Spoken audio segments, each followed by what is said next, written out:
time I close my eyes, I see the night again. In all the dreams I have, I hear the sound of angels cry. Take me back, I need to find those distant memories. Hold on close, only my power through it all. In all my life, I've been searching for a better world, but time has let me down. Here we stand on this broken land. Raise my head up high, I can see the sun. We are the children with fire in the sky, and we are the future. Our souls in the night will never die.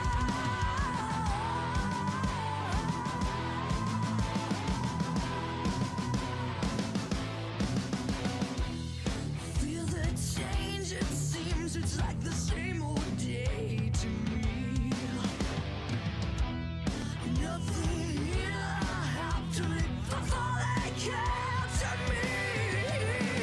In all my life I've been searching for a better world, but time has let me down. Here we stand on this broken land. Raise my head up high, I can see the sun. We are the children with fire in the sky. We are the future. Our souls in the night will never die.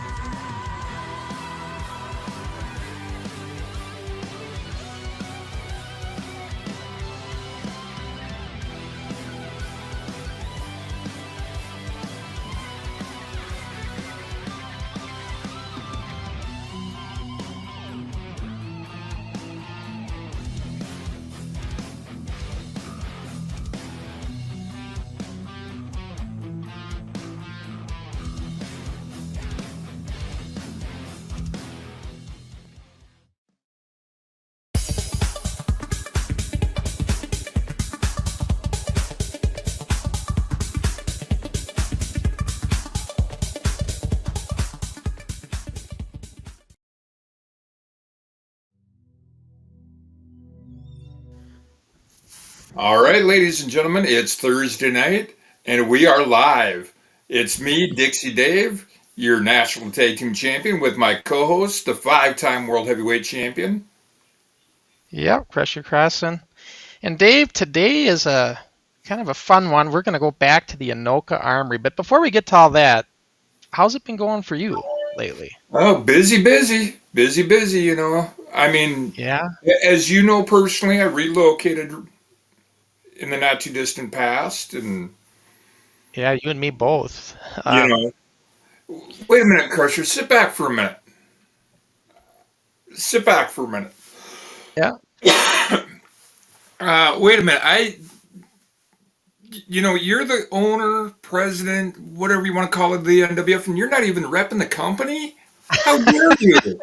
this is the first show I didn't wear an NWF shirt. I completely forgot. Can you believe it? Yeah, I should have an NWF shirt on, and yeah. Shame on me, Dave.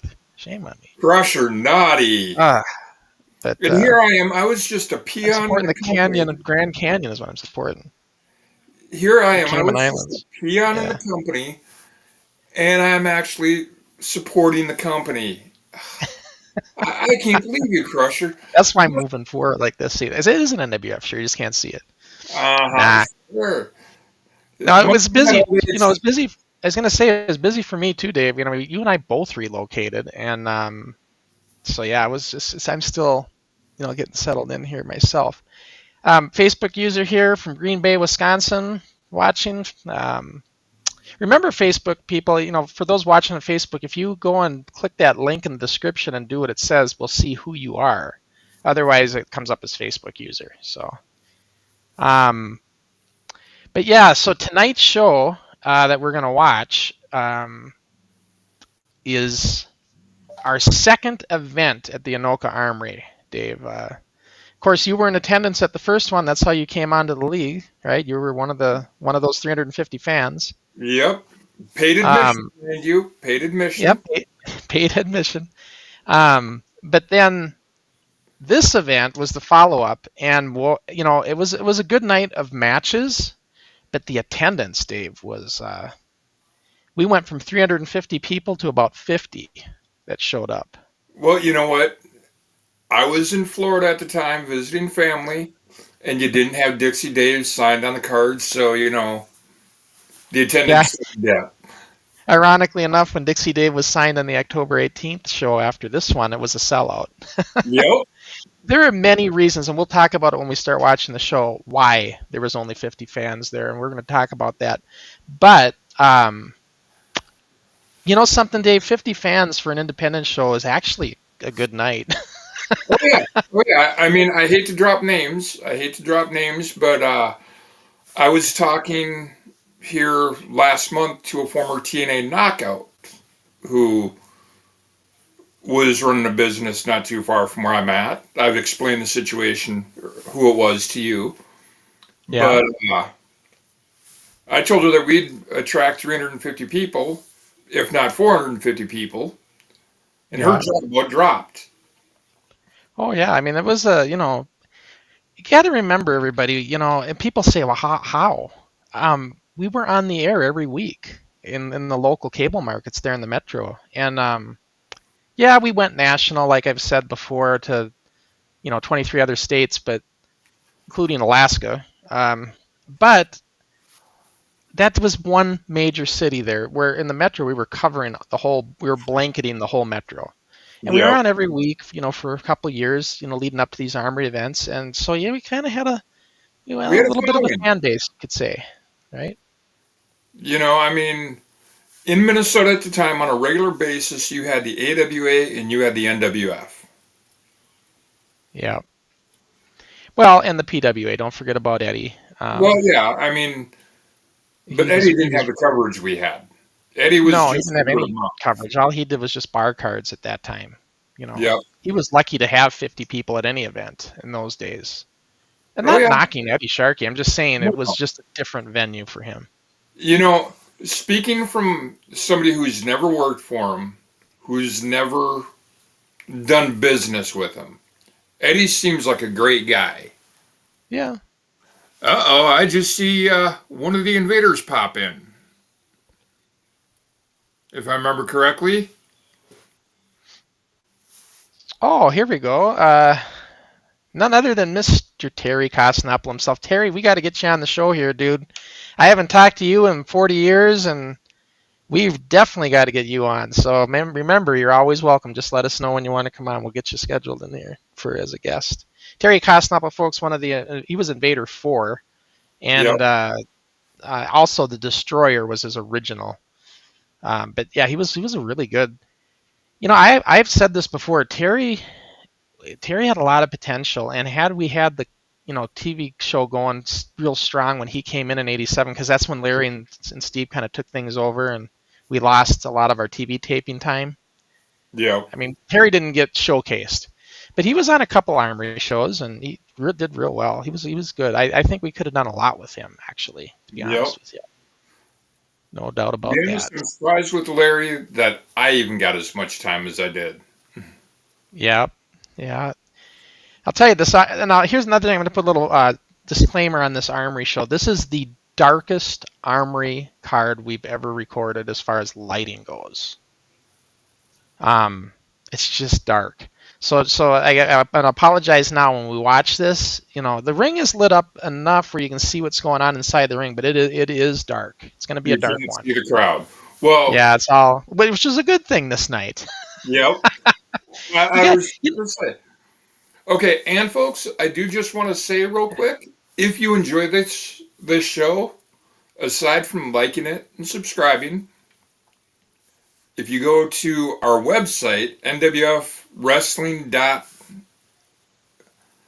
is it com or org? It's org, yeah. Org now, yep. Okay. If you go to NWFWrestling.org, look under products. This DVD is for sale online. Yep. Yeah, you can buy these DVDs. I think I mentioned it before, and I'll talk about it more as the show airs, but I did the DVDs just because that was in the 90s when all that backyard wrestling stuff was coming out on DVD, and I wanted to show a little bit of what we did before that all happened. Yeah, You I know, mean, granted, yes, totally different thing. yes, granted, Yoho Municipal Stadium was your backyard, but we weren't Yep. a typical backyard federation. Yeah. Yeah, we weren't. I mean, that term didn't even exist. You know, backyard wrestling wasn't a thing in the 80s, and we never considered ourselves backyarders at all. But I guess when you look at it in hindsight, it probably would be considered that a little bit to some degree. Well, I mean, you look at it. Dringanya didn't even look at us as backyard. No, he didn't. I sent him tapes of our show, and yeah, he definitely didn't look at us that way. Like, again, you got to remember, once that backyard stuff happened in the 90s, and I'm not knocking it, but it gave a really bad rap to trying anything outside of the realms of being trained. Right. And, so it is what it is. But as a result, though, we kind of get labeled that today, even though we really weren't a part of those bad years, as I like to say. Right. The crazy hardcore stuff they used to try to do, jumping off of roofs and all that kind of stuff. I have nothing against those backyard leagues, Dave, though, that try to do it right. Right. All more power to them. But those guys that are in the sensationalism, just trying to endure as much pain as they can and doing crazy things, nah, it's not for me. It might be fun to watch if somebody gets hurt, people like there's people out there that like seeing that kind of thing. But yeah. I know for us, Dave, as being on the show, and I know I can speak for you on this, we just wanted to do as best we could to emulate what we were watching on TV at the time. Exactly. I mean, they weren't doing thumbtacks, they weren't doing light bulbs, they weren't jumping off of roofs and stuff. The most hardcore they got were cage matches, or you look back at Roddy Piper, Greg Valentine's dog collar match. Yeah. Or you'd have a strap match. Right. Well, Dave, let's get the show going. Now, Steve Engstrom was invited to come on with us here. He hasn't shown up yet, but that doesn't mean he won't show up, so he still may pop in here. So we will, and if he does, we'll just bring him in. All right. The chat with us, but we're going to get the show going here. So let's roll the footage. Yeah, so we'll get things going. And this is, again, the Armory show from July. This is the follow-up to the Superstars 86 show that we did on May 9th. I know the audio on the intro is really low because this is technically copyrighted music. It was licensed for the DVD, but I can't have YouTube flag us for copyright. It just makes it a pain. So we have to lower the audio on the intro here. And the only reason that we don't have to lower the audio for our intro music to this show is we have permission from the artist to use the music. That we do. They very generously let us use that on every one of our podcasts. And I personally would like to thank Liliac for allowing us to use their music. If you like the song in the intro, check out liliacband.com online. They've got tons of music available. They just recently released their overall 7th CD. They're a pretty good band, independent band, just like we were independent back here. And it's a good song, very fitting for what we were doing at the time. So you can see how dark it is, folks. This is kind of a dark lit venue here. But you got to remember, like in the 80s, though, when you went to a house show or something, this is kind of how it looked. Everything would be dark around you, and just the ring would be lit up, right? Yep. So, that's what we were trying to kind of recreate, was that atmosphere of like a St. Paul Civic Center for us. Yep. So we got Rattlesnake Jake and Sergeant Smash. Now this Rattlesnake Jake. Okay, so Rattlesnake Jake this is Jason Klotzen's character, but his mom wouldn't have it. When she found out what we were doing with the wrestling, and she's seen a little bit of it, she's like, "No, I don't want you doing this. I don't want you getting hurt." Jason didn't have the didn't have the balls to tell me. They maybe thought I'd get mad, but look, I would have understood. But then Jason just always had an excuse. Oh, I hurt my back rafting, or I did this, or I did that. He had some kind of excuses why he couldn't be in the ring. So this is Chad Rancourt taking his place in the mask as Rattlesnake Jake is one of our. He had done Mr. X2 as well, and Dr. Destruction was what he was without the mask. But Chad was an amateur wrestler, so he was actually pretty good, technically speaking. And as I remember, a really nice guy. Oh yeah, he was. And also the late Chad Rancourt, I should point out, he passed away a couple of years ago. It was an unfortunate accident. So personal issues and an accident. Dave, this is interesting too. This is the first show where we started using adult referees. So our referees now are not the kids, us kids. We have I had adults as refs. Every Armory show going forward now we're adult refs. Is this our infamous ref? No, that's not Rick Pitts. This was another guy. I don't know where. I don't know. I can't tell you who the contact was on this guy. But we had Rick Pitts and this guy. I don't even remember his name. Alternating. So one would ref, then Rick would come out and ref. They would go back and forth. He's a friend of somebody. One of the kids. Yeah. That's how we got him. He's not a parent or anything. I know that. He was just a friend, like a neighbor friend that wanted to help us ref. So, because everybody knew I was looking for adults to ref. Well, with adults, more impartiality.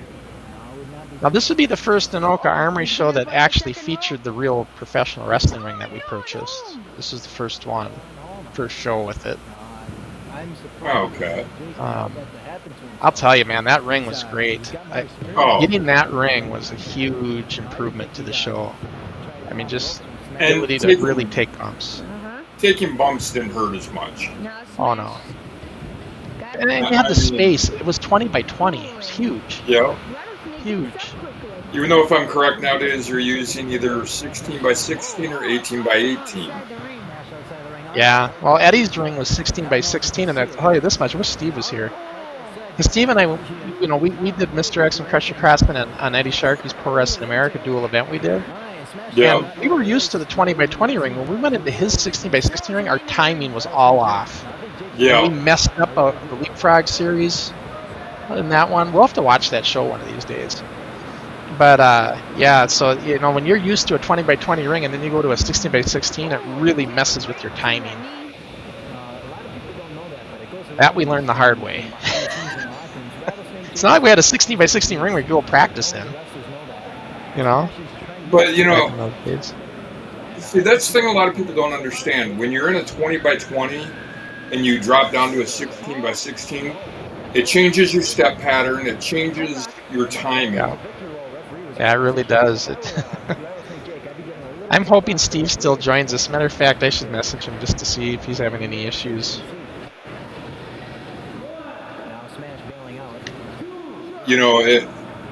Crusher does that.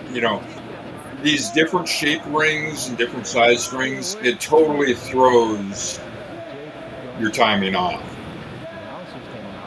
I mean, as we were being kids, the 20 by 20 felt huge. It gave us a big playground to play in.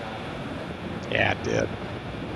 I mean, I never stepped foot in any 16 by 16, but I know watching some of the PWA cards,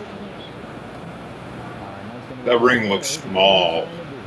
Yeah, it was, and it was hard. It didn't. It had a break. That was a breakdown ring. It had a spring, but it didn't really work. It was hard as a rock. It was like the Fred Moore ring, Dave. It had a little give, but not much. What's that? I was going to ask which ring was worse, Fred Moore or Eddie's. Well, I never got hurt neither, but I mean, the Fred Moore ring was bad. It was on concrete. It doesn't get much harder than that. But, yeah. Those that watched our show have seen those Fred Moore tapings. You see it was basically on the concrete floor with just basically like wrestling mat pads, so there's no give. And then those posts were cemented in the ground. You can see the crowd here, Dave. It's very sporadic. They're kind of spread out, but there's basically 50 people here, roughly. we had 350 chairs set up, so there's a lot of empty chairs. We were expecting a big crowd. Folks, it just shows the love that we had for this company back in the day. Whether it was 50 people, whether it was just the guys that were at the show, or whether it was a sellout 450 person crowd. I remember, Dave, I remember in the locker room the atmosphere. So we were expecting a big crowd. We didn't get it, and we were kind of shell shocked.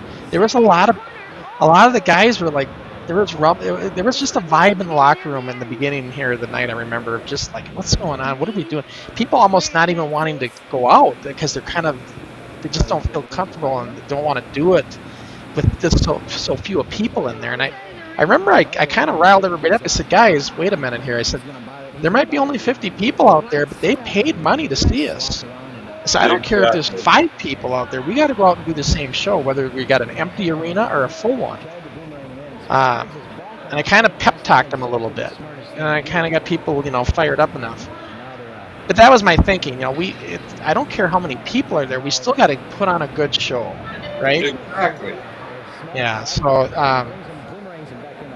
but now here's what happened, folks. If you're wondering why we went from 350 people to 50, this is what happened. 1 second.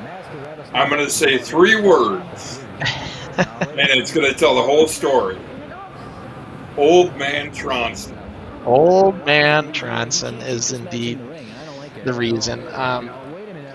What we did on the first show is we advertised the event on our TV show, just like they did in all the other big-time wrestling shows, right? We had little commercials, and we started to do the same for this one, and right off the bat, Scott Tronson comes in and says, you guys are advertising. You cannot do that. That's against the rules on public access. We are suspending your show until further notice. And I said, well, Scott, we got a big event coming up. This is where we're getting the word out. I mean, what are you doing?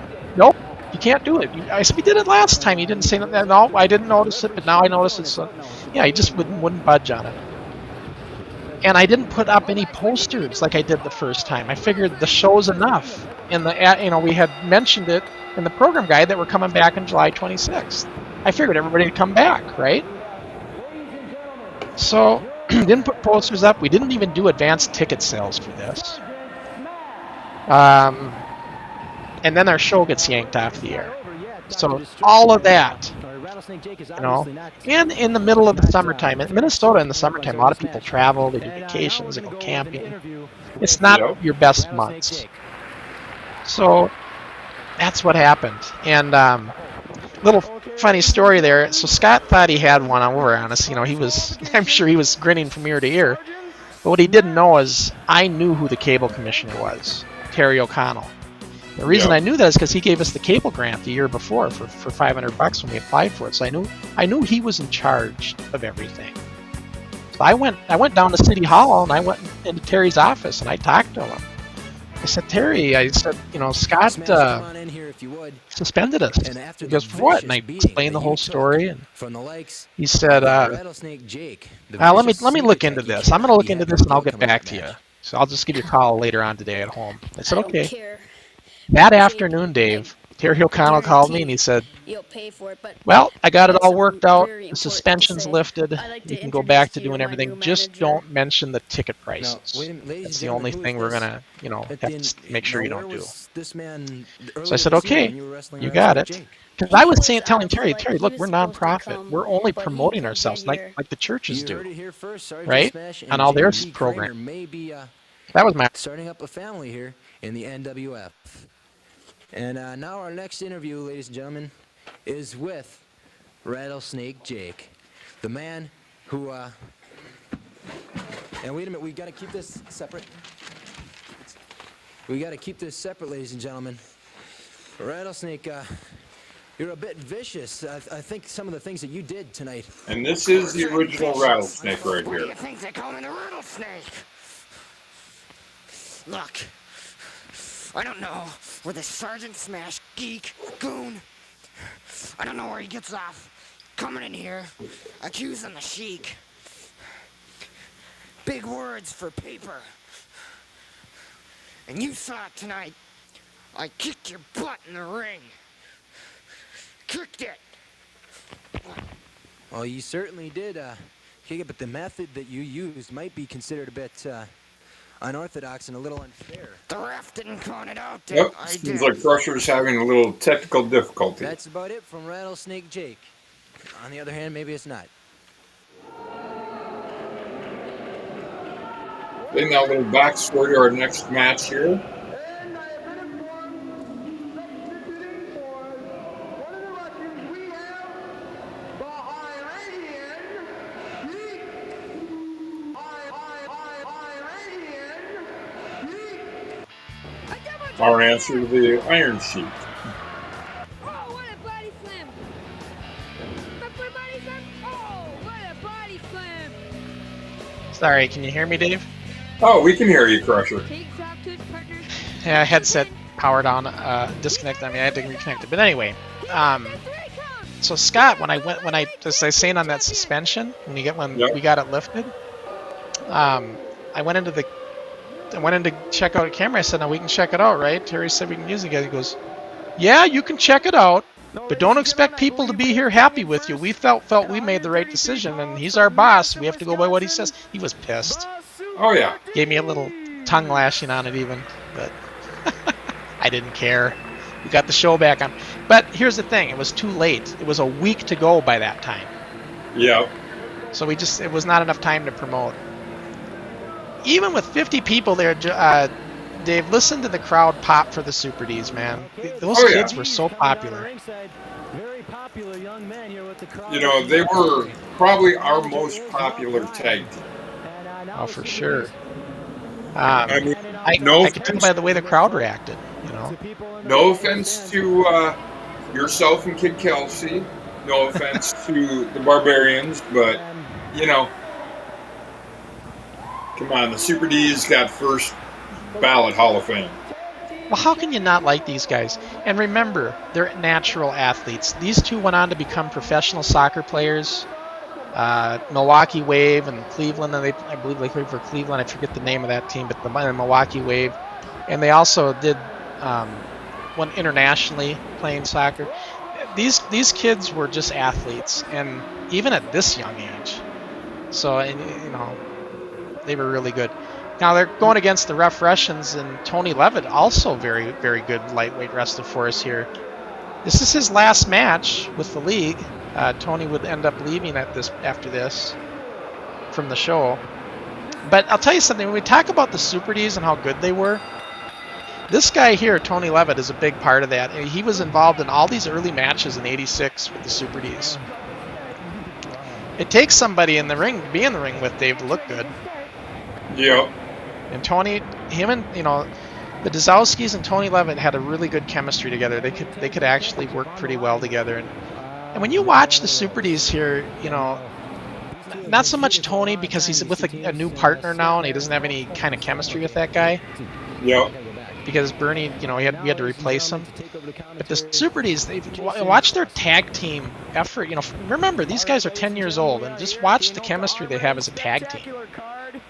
The way they tag off, the way they, you know, just the way they double team, just the way they work as a tag team. They really, for young kids, they really were good. And I mean, ladies and gentlemen, for 10-year-olds, watch the way these two fly. Oh yeah, they weren't afraid. We found that out in the Group W studio when they first joined, getting thrown out of the ring and landing on the concrete, you know, head first. Yeah, these two were fearless. Tough Tony. I don't see why Tough Tony, they're wearing their shoes in the ring. You know, Super D's were 10, I know, because they were born in '76, so they would have been 10 years old here. Tony had to be around 10, 11 years, maybe 11 or 12 himself. Probably 10 or 11, I'd say. Oh, what's he gonna do? He's Yeah. So here we got, you know, 10-year-olds improving with other 10-year-olds, right, in a match. Nothing's planned out here. Double drop kick, one of their most popular moves. And I'm here commentating with CJ Now that's Gregor. Rick Pitts, Dave. Ladies and gentlemen, Yeah. I'd like to remind you this And he is plastered the tonight. NWF lightweight He Oh, was that's for- blitzed. lightweight tag team title. No offense to the man, but he spent a lot of time that way, Crusher. Oh, just short of 8. This was one of the matches where he messes up the finish, by the way. Isn't there? 2 we get a false pin. We had to reverse it. Yeah, it was a mess. This finish gets really messy here. We'll see it here in a sec. Come on, we can hear that. Oh, no. Come on, ref. We got a closed fist from this nasty Russian character. Super D1 trying to tag off with Super D2 there. Super D1 and some. But yeah, Rick Flitz, he liked to drink, and he showed up just absolutely hammered. And I was thinking to myself, you know, what the heck's going on here? And ladies and gentlemen, CG Pregler taking over for commentating. I end up talking to him, which I'll talk about. If we got some comments here, Dave, from some of our regulars. Gizmo's in the house tonight. He says, "Did you guys have a lower limit attendance? Did you ever cancel a show because of lack of people?" Well, this is one of those lower limit attendances, if that's what you're asking. This is only about 50 people. We never canceled a show because, you know, we always relied on the gate. So, you know, we don't know who's going to come through the door. So, didn't matter what the advanced ticket sales were. We're going to do the way we went into these Armory cards and stuff. We already pretty much did our down payment and we fronted all the money. So it's like it's sink or swim on these Armory cards. We're going to do it. Worst case scenario is we're going to owe the Anoka Armory some money. It never happened. We always, even with 50 people paid attendance, I think we had just enough to cover. Plus we had some reserves from the last show, so we had enough to cover the venue and everything. But we never canceled any shows. The only show that we postponed, I know after the October 18th card, we were supposed to go back to the Armory on February 7th, and we postponed it to March because of the scheduling conflict at the Armory. Yep. And other than that, we never canceled. But yeah, that's a comment there from Gizmo. Thanks for stopping in, Gizmo, and watching me. We're hoping Steve Engstrom pops in yet. We haven't seen him, but we're hoping he still comes on. He might be having some technical difficulties. Sports Talk 117 asks, did you have problems with wrestlers cursing on air? Yeah, myself. I was probably the biggest culprit of that. I didn't really throw the F-bomb, but what I did is what happened was, on show 38, I had Merciless Mike in this Boston Crab finisher, and Chuck Roberts jumped on my back. And you know, Dave, a Boston Crab, you're all fixated with your arms. Like, I just went face first into the mat, and I put my tooth right through my lip. Yep. Now, that wasn't a fake blood capsule, Dave. That was blood on that one. And it hurt like a son of a gun, and I was mad. So on my interview, I was explaining what happened. I said, and I got blood all over it. I shouldn't have even done the interview. I said, now I can't wrestle today. I'm pissed. And Scott's seen that, and he's like, you can't say that. We're suspending you off the air next week. So he suspended us for a week on that one. Yeah, sometimes guys slip. I know Steve Engstrom did an interview one time. He was like saying he was out there confronting Slick Steenerson, and they were going back and forth. And Steenerson said something like, well, if you think you can do better, then you take it. And Steve Resnick, like, you're damn right. And we had to beep it, you know, so it was beep. You're beep right. And I remember Chris Parker goes, of course, Pretty Boy Taylor referring to the Coon Rapids Dam. You know, I kind of cover it a little bit, yeah. But yeah.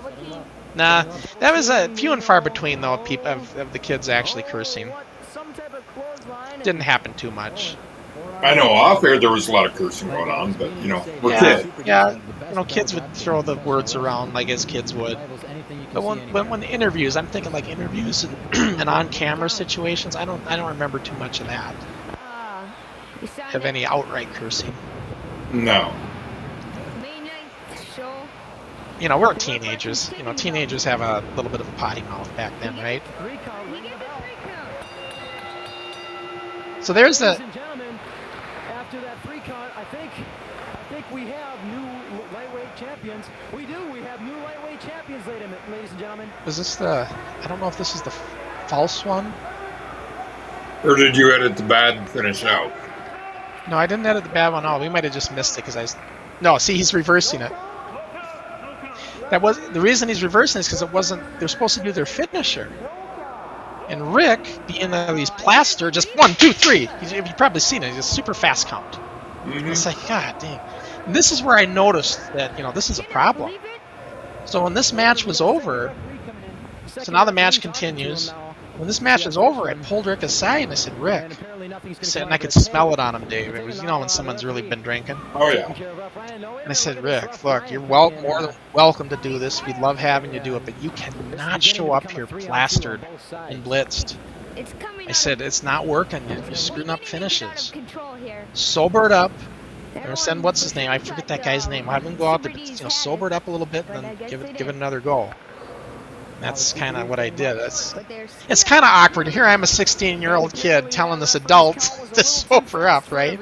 Yeah. But you look, this is my, I put a lot of pride in these Armory events. I want somebody wrecking it like this, finish it. Well, not just the Armory show, but the show in general.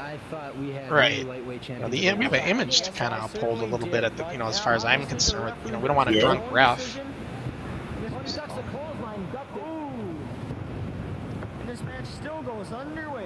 So yeah, so the match continues on. They're supposed to do their finisher, which I think they're gonna get off here. Again, we didn't have a lot of practice time in this ring, so there's some, this is our only second time using it, so we're still trying to get used to it and everything. Always takes a little bit of work. So Gizmo asks another question here. What was the worst thing a wrestler ever did to get removed from the company? Well, let's see. I don't remember what Chris Irick did for me to kick him off the show, but I did kick him off. I had to get rid of him. I want to say he was just scuffling and getting in, not fight, but skirmishes with some of the other kids off camera at Fredmore Junior High. Okay. And that was becoming a problem. I was getting other kids coming to me complaining about him. And once I get enough, a couple people complaining, that's all I need then. And I have to just say, look, Chris, sorry, it's not working. We're going to have to let you go. You have to get along in the back room. If you don't, it's not going to, we can't have it. Exactly. And Chris Irick, pulled some stuff like that. Chris Downs did some things. The Ice Dragon, I don't remember exactly what he did. He ended up getting suspended for a while. He wasn't on the October card because he was suspended, and that was what gave you your match. Yep. For that show. But I don't remember. Would have been on the show if not for him getting suspended. Yeah, him and Chad Rancourt both got suspended, but Chad's wasn't as long, so Chad still was able to make the event. And that always hurt. I used those were like real suspensions. They weren't like kayfabe suspensions. For like a storyline. They were real suspensions. And I did it because I knew how much people wanted to be on the show at this point. They wanted to be in these Armory cards. They wanted to be on this, right? Exactly. So if they were getting out of line in some way, shape, or form, that's what I would use for disciplinary reasons. I would do the suspensions. And that it worked,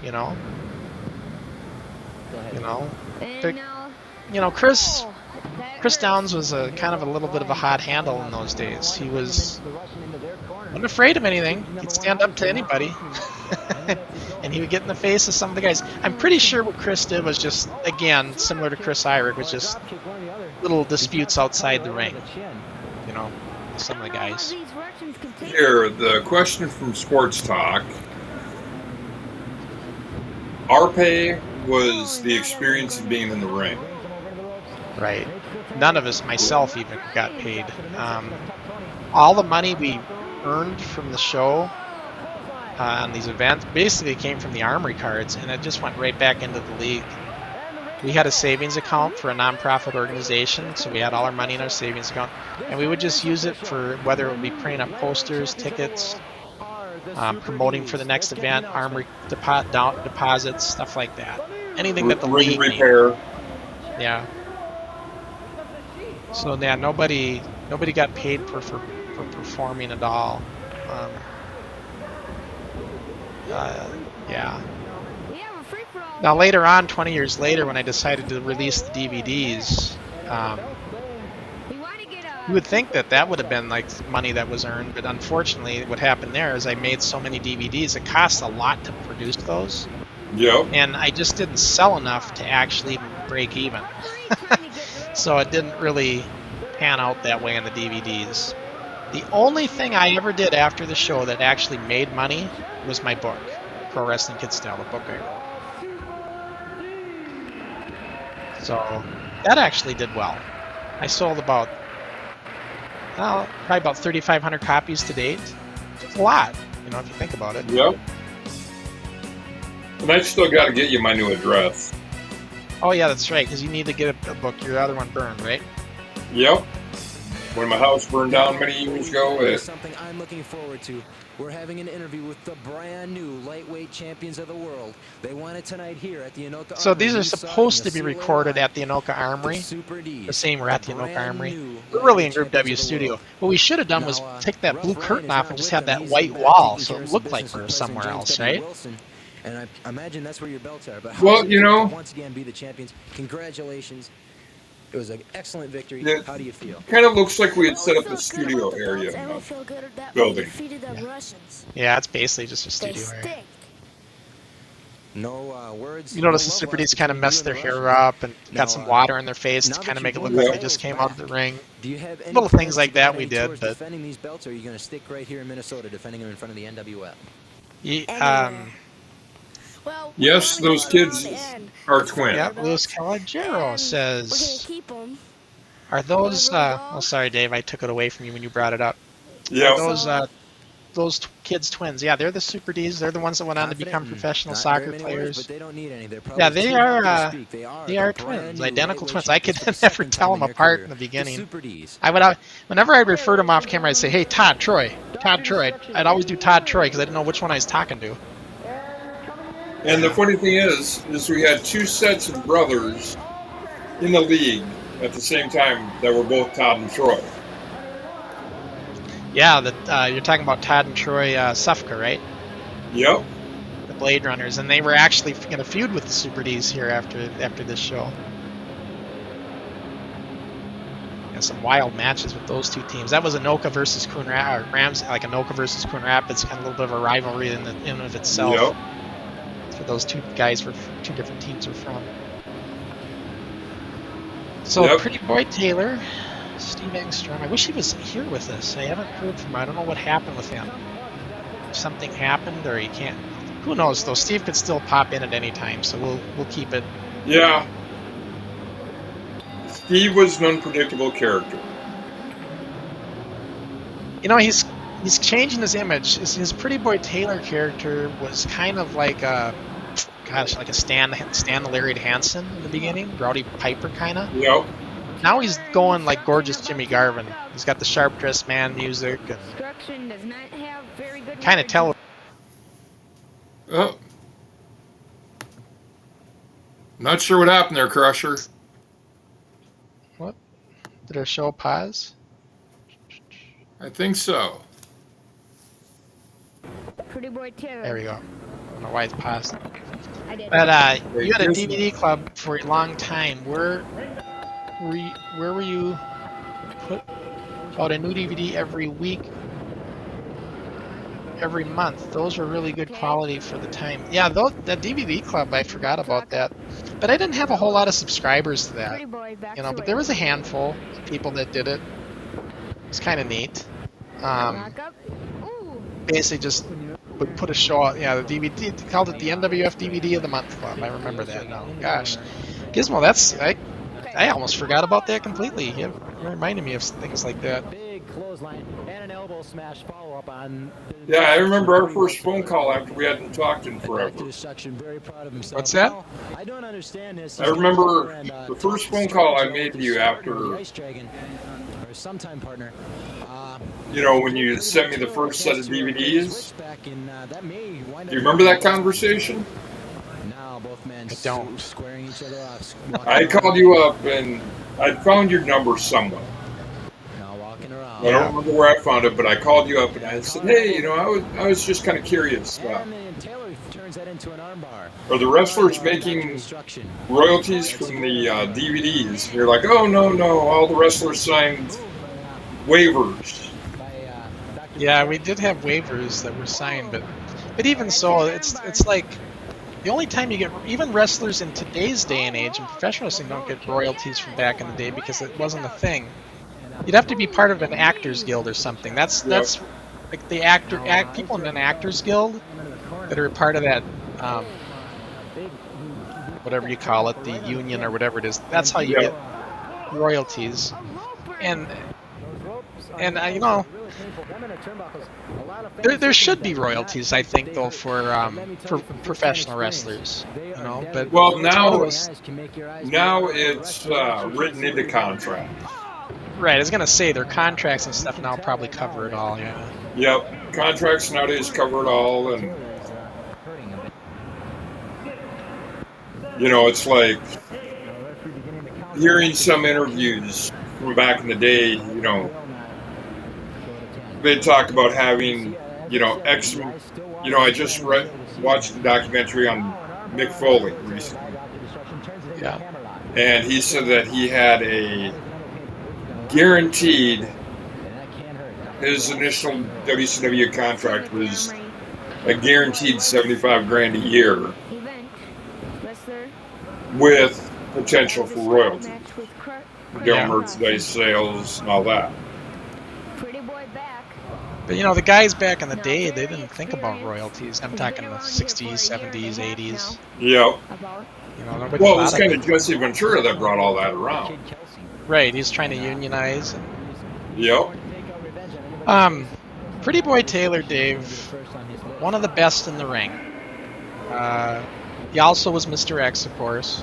Steve Engstrom, I'm referring to. Let's not take nothing away. He was really good in that ring. I mean, just his selling ability, being able to take bumps. I mean, he was just really good. And when you're in the ring with somebody like that, he makes you look good. Oh yeah. And you know, tonight's match with me and him, which we do at Broadway. I guess I let that cat out of the bag. But the time limit, you know, draw 60 minutes. We said it was 60 minutes, but it wasn't quite 60 minutes. We always fluff that. But it was long. It was a long match. But one of my best matches, honestly, as far as the match itself, we gave them everything. Here we are in front of 50 people, and we gave them everything in that match. Yep. I remember at the end of that match, Dave, I was so exhausted. I went to our concession stand, which we were running this time. Yep. And I said, I forget who was there. I said, I need a Coke. Now, we didn't have bottled water in those days. That's what I really wanted was water. But I grabbed a Coke and I chugged it. I said, I need another one. I did 3 Cokes in a row. The worst thing you could be taking if you're dehydrated. Yep. That's how thirsty I was. But, man. And I was 16 years old in the prime shape of my life, and I was just spent. Well, I can't imagine how Steve was. You know, that's what a lot of people don't realize is, okay, yes, pro wrestling is scripted. It's, you know, everybody knows what pro wrestling is nowadays. But it's an athletic endeavor. I watched an interview with former WWE superstar and former Olympic athlete Kurt Angle, and he said after his first pro wrestling match, he was more spent than he was after the Olympics. And, you know, you got to know how to land in the ring. I mean, you know this. If, for instance, my friends that weren't on the show that lived by me would come over when I had the ring up in the backyard and stuff. You know, we did those tapings. Yeah. And later on, after the show was done, they'd come around and they'd be like, yeah, that doesn't hurt that much in there. You got that spring. You know, they see it bouncing. I said, come on up in the ring. Let's see how it feels.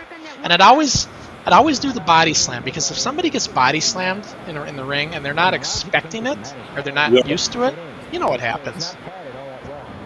I'm number one victim of. Yeah, it just knocks the wind out of you. So, and that's what I'd always do. I'd say, now, does that seem like the spring helped on that one? You know.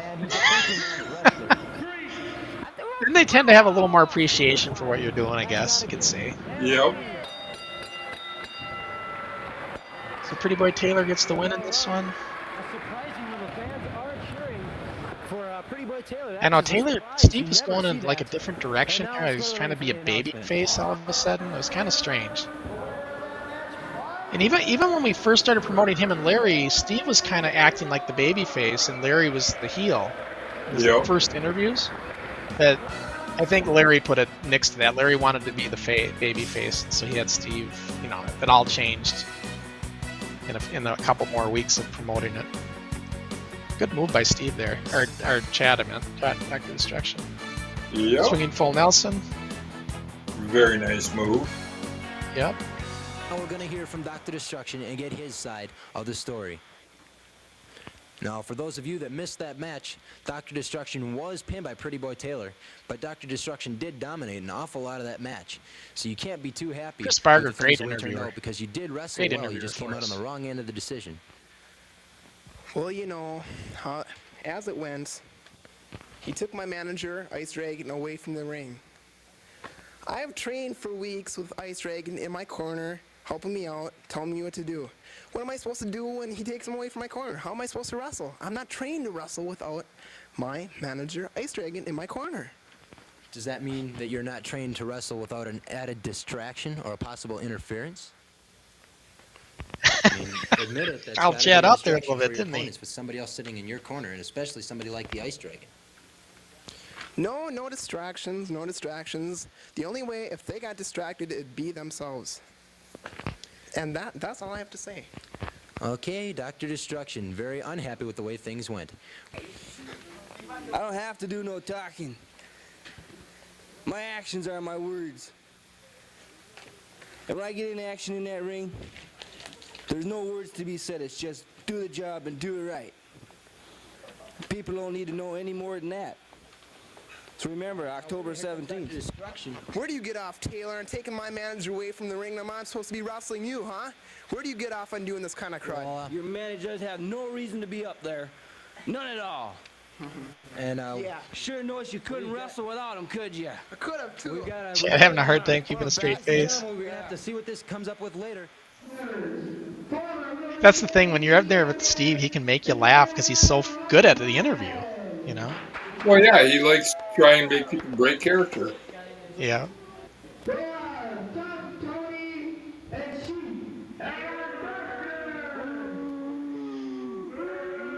My Invader one. Rough Ryan in.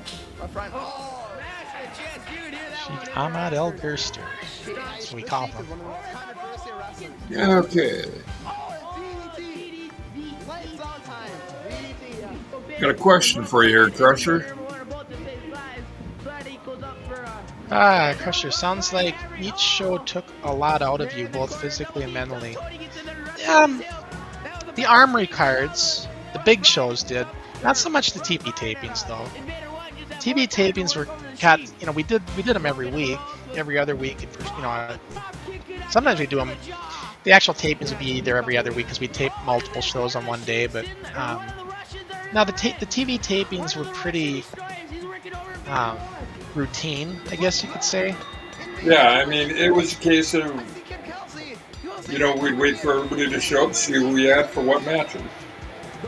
The Armory cards were stressful, though. I remember that only because I wanted to make sure we, the first one, for instance, the first Armory card we ever did on May 9th, we had, a week before the event's going to go, we had 60 tickets sold total. Yep. That's what you guys, the wrestlers selling them, the advance sales, we only had 60 tickets sold. And I'm thinking, and I'm doing the math, I'm like, we got to have at least 300 people. Or I think to break even 200, but we needed hundreds. It was in the hundreds, and we only had 60. And the program guides will give us a little bit more, but we had sponsorships, but we needed more, and I was worried. I was really worried, actually, but I was also excited because I wanted to do this thing so bad, and I knew we were gonna do it. And the match is underway. So that was kind of stressful. And then having this show with only 50 people, I can tell you right now, when this show was over with, and I got home, we got the ring broke down, everything. It was late. It was probably 11 o'clock at night by the time we got home. And I could finally watch the show. And that's what I did every time we ever did a taping, whether it was a TV taping or an Armory card. When we get home, I would sit down by myself and watch that taping, start to finish, Yeah. before I even edited it. And I watched this thing, and all that's going through my mind is, what the hell went wrong here? Why is there only 50 people here when we had 350 people just a few months ago? Because I at first didn't realize everything I had mentioned earlier. Yeah. Then I started figuring it out. I'm like, look, Scott took us off the air, so we had no word of mouth on the show. We didn't do posters. We didn't do advance ticket sales. This is a recipe for disaster. So then that was the fuel under my ass, Dave, that said, we're going to go back. And we're going to do it again. Yep. You're. Going home. Oh, and it's close.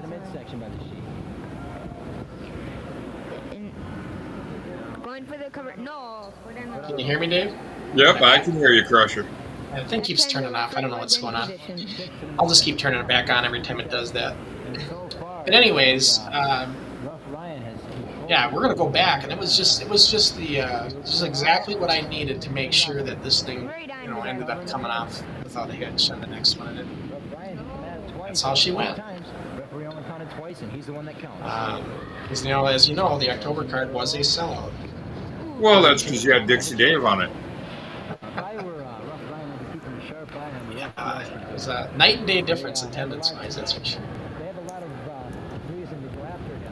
But yeah, that was. The Armory cards were there was just more involved. It was more at risk. It was the show, but it was on a bigger level, on a bigger stage. So there were actually people paying money to see it.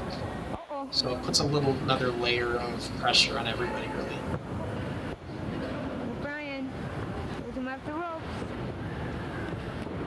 Yeah, I'm gonna have to get one of those podcasts, Mike, Dave. I can't have this happening. Yeah. I don't know why this is doing this, but it's been acting up lately. Here's a question here for both of us, it looks like. What was the best memory you had all the years you were in the company? Okay, Dave, you can go ahead and take this one. I need to make my voice needs to break. Okay. Obviously, one of my best memories is the October 18th card. But for me, just the time I was in the ring, to me, whether I won or lost, I loved being in the ring.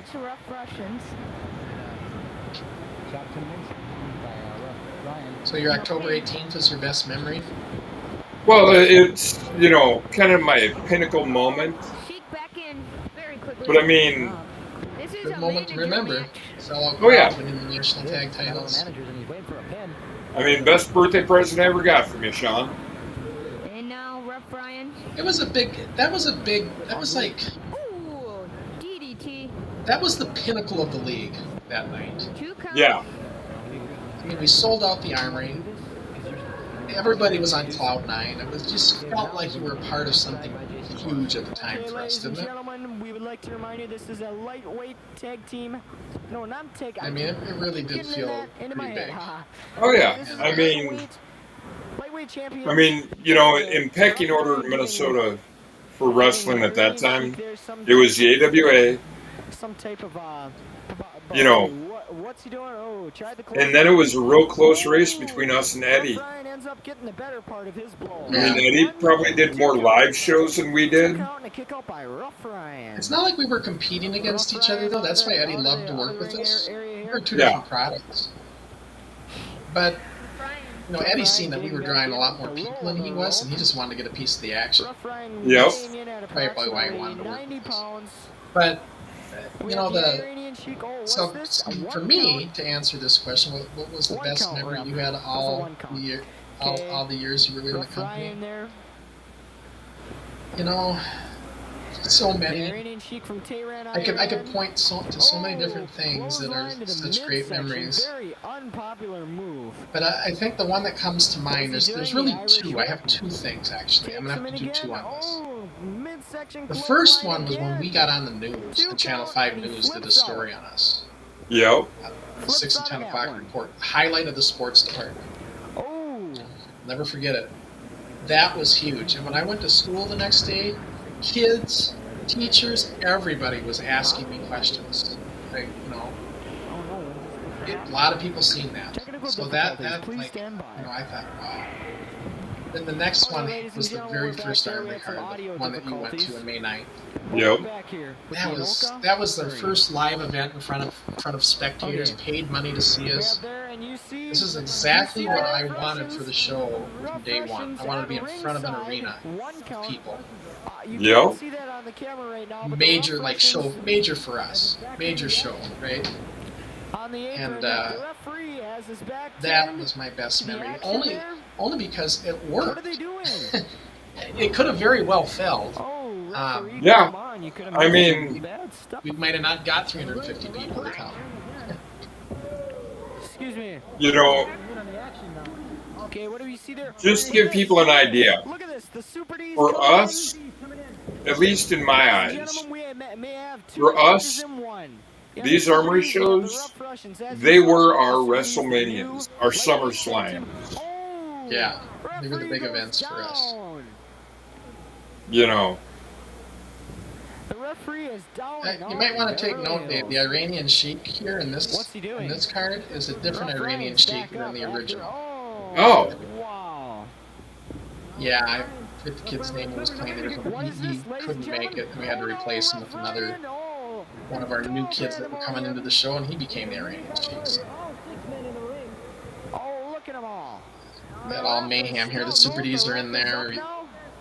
Oh. This was like this Armory card. We did have our match finishes planned out, so like yeah.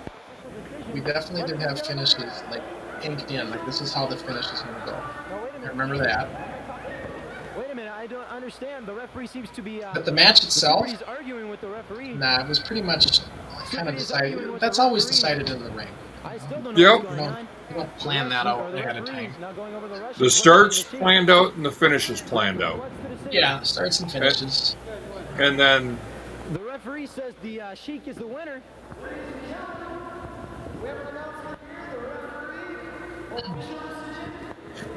There's the mic's dying on me. That's probably what's happening. okay. Sky Sports, I'll answer this one on my behalf. I cannot believe it. Okay, my mom used to come to the shows, and she'd always give me crap. She'd be watching it like this, making sure I didn't get hurt too bad. Testing one. Okay. We can hear you, Crusher. All right. Is that better, Dave? That's a little bit better. Yeah, I'm just gonna retire that headset right now. Oh, and a beautiful round kick. Pretty much just using the webcam now. Double suplex. Double It has a suplex. built-in mic and He's on everything. for a pin. Oh, and nice. Do you have a response to that question from Sky Sports? Did many parents come to the Armory to watch their sons? Yeah, yes, I would say most all of them. Oh, this is They were just in attendance. Your mom This is too was one of them. And, Yep. there's no control. I was joking how she'd watch it like Big this. elbow smash. Yeah. That's an elbow smash. That's No, not they were something I've definitely seen there. before. In fact, some of the moms I would gather up to run the Oh, ticket he's counter. got the cover. I know I'd get Matt's mom and like sometimes my mom and I forget who else's mom. We'd get a few of the moms. The moms were great for the ticket counter. Here they come. So they Yep. would just basically sit at the table, collect the money for all the people coming through the gate. And I never had that planned ahead of time. I just would, the night of, I'd say, hey, I need some people to run the counter. Can we get, and I would just ask them. Because I knew Matt's mom. I'd slept over at his house a number of times.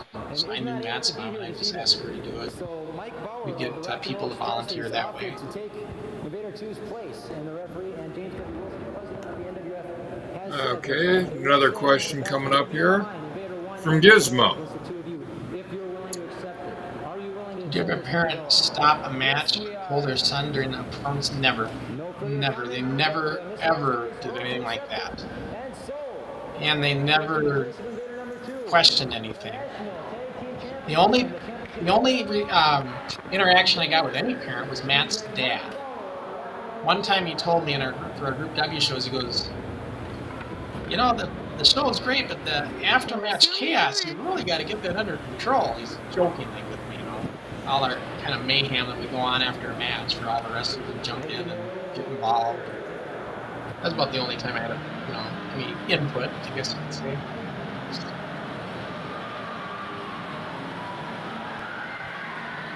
Oh, so he's confused. Steve Engstrom is not here, so he's referring to Steve. Okay, yeah. Yeah, Dave was actually only 12 years old when he joined, right? Yep. The current date here we have If we watch the show, July. We were supposed to have Steve on, and he just hasn't made it, and I haven't heard anything from him, so I don't know if something came up. Beautiful night here. Knowing And Steve, he's going to want to wrestling. reschedule it. So we'll probably have Steve on, All right, ladies and next gentlemen, time, in our next show or whatever. We'll get him on, but he couldn't make it tonight, it looks like.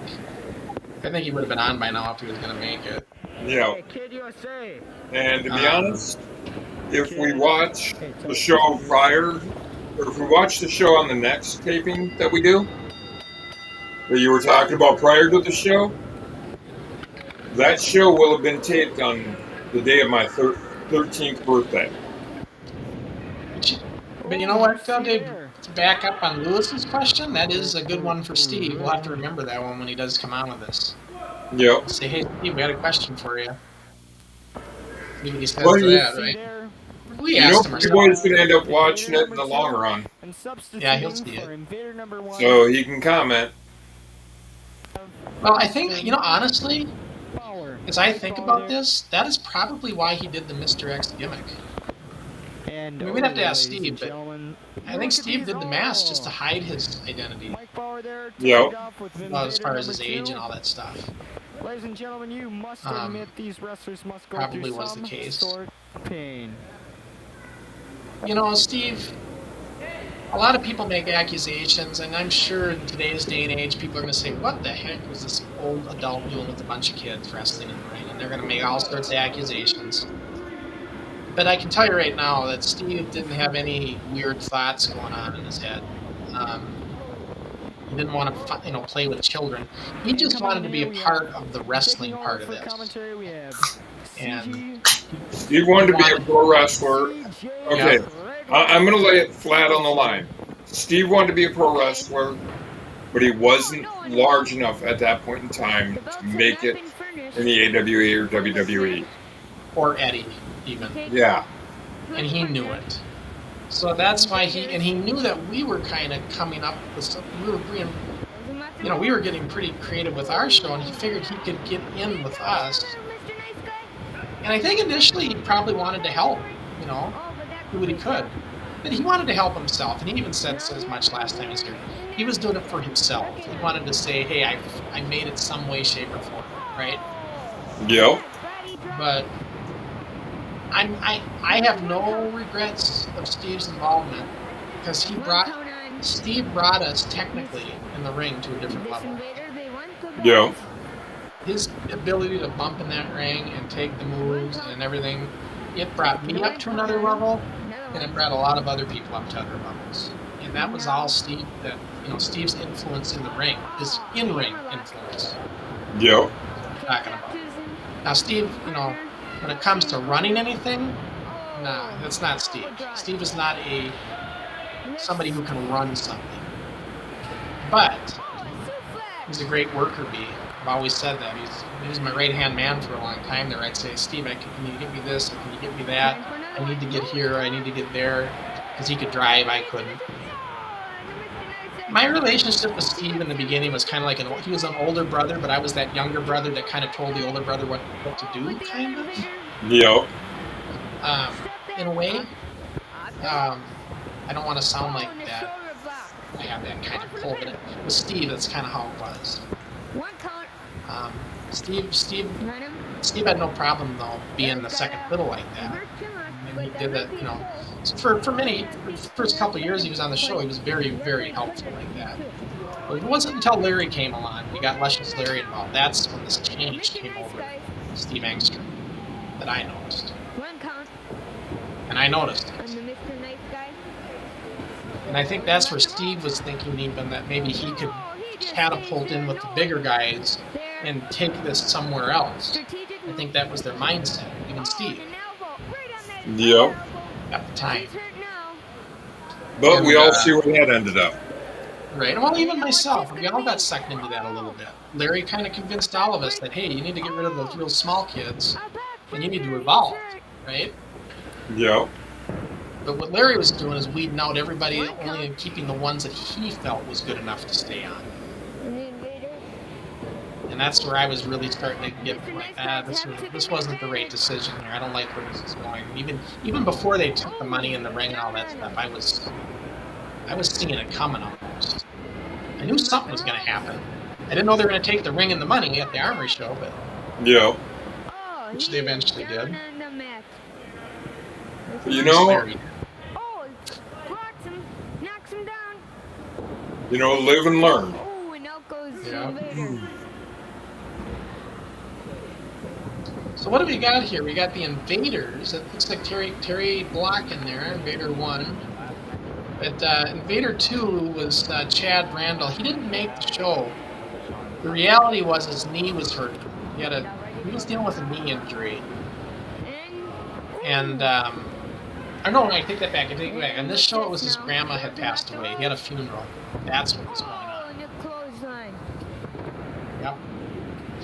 So Chad Randall couldn't make it, so then Mike Bauer just took Chad's place for the match. It was the Mr. Nice Guys against the Invaders. This was a big rivalry on the show at the time. Oh, and an elbow. They were in like a big angle. Seems to have something in there. Mr. Macho, Mike Whaley, excellent in the ring. I mean, great character. Is that the other Invader? Little stiff, great character. Oh, back body drop. And also the designer of the U.S. title. He doesn't know where he is. And now it's lift him up. Oh, reverse atomic drop. Those two hurt. This takes him into the other guy's corner. And save, I think we have another comment here. Yep. Looks like this video has more of an MMA feel to it than wrestling. They might have him here. These were a good change of pace for the show. Got the ropes. These were a good change of pace for the show. I don't know if he's saying or asking. How are we rerunning? So yeah, definitely this has a more professional wrestling, old school professional wrestling feel to it, I would say, right? That's the best way to describe it. Prior to MMA coming into the picture. Yeah, because MMA didn't exist. But remember now, my influence was Vern Gagne and the AWA. Mr. Nice Guy. And Vern always pushed real. This is real. He never admitted this was fake.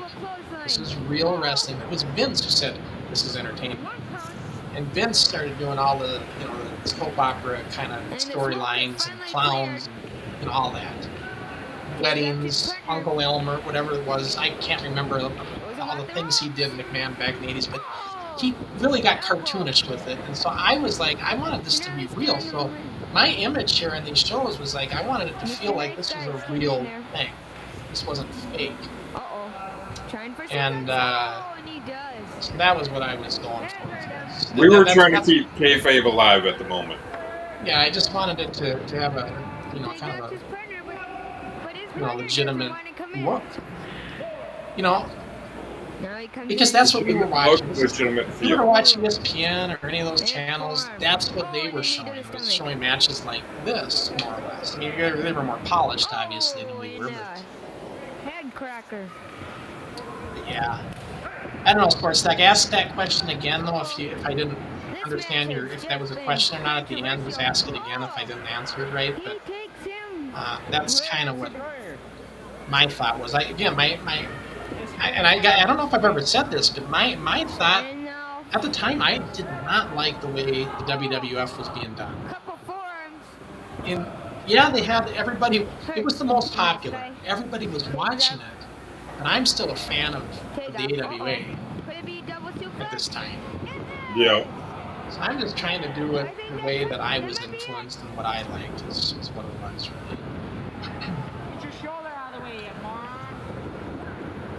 So, We get asked that one on a regular basis. I had a question from Lewis. What was the worst injury anyone ever got? I know we've had this question a number of times.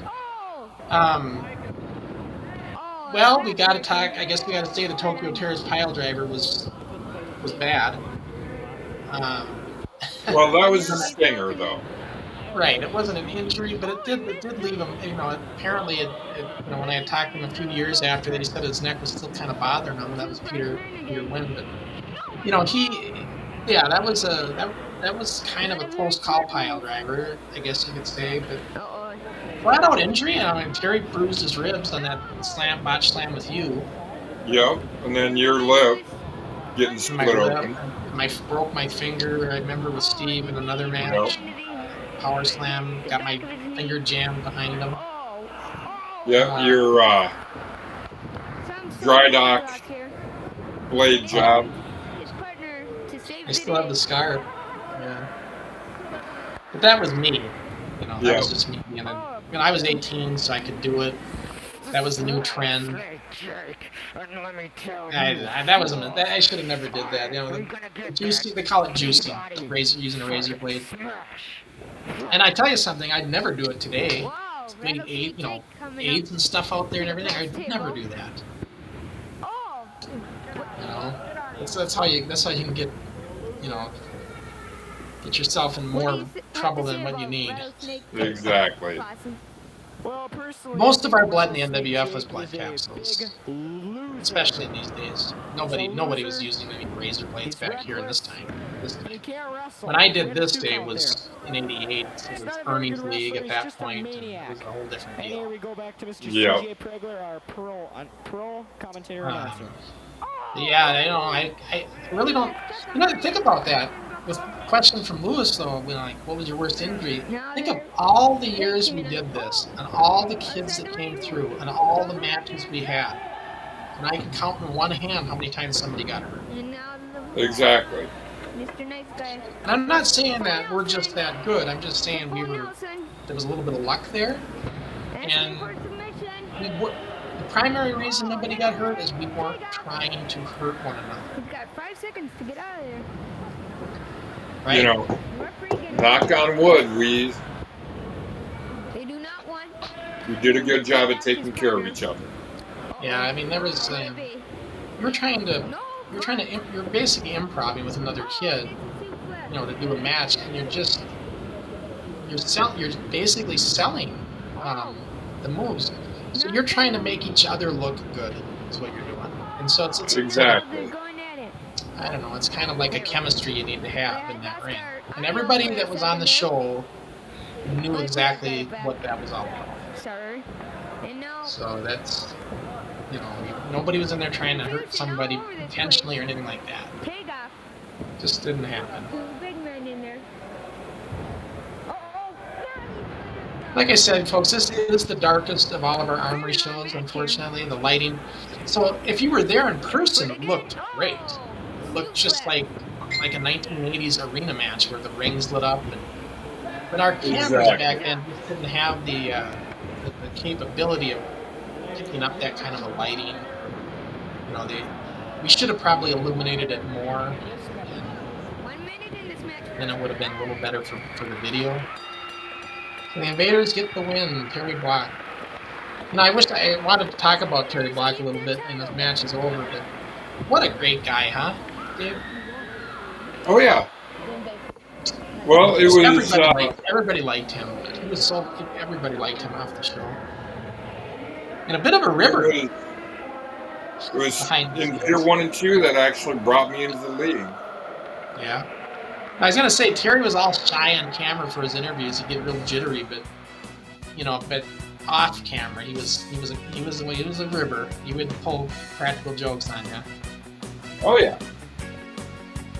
Good kid though. Good in the ring too. Very underrated. tell you this. I'm not very Mr. happy Macho. at this time. Because of the Invaders. Mike Whaley is They his name. pulled a fast stunt. We attacked Invader number 2. That's why he wasn't at the ring. Right when he came up in the parking lot. So it would be a handicap match, 2-on-1. They pulled one of the Rock and Roll Express in. You haven't heard the last of us, Invaders. They also hurt my partner. That's another reason I'm not happy.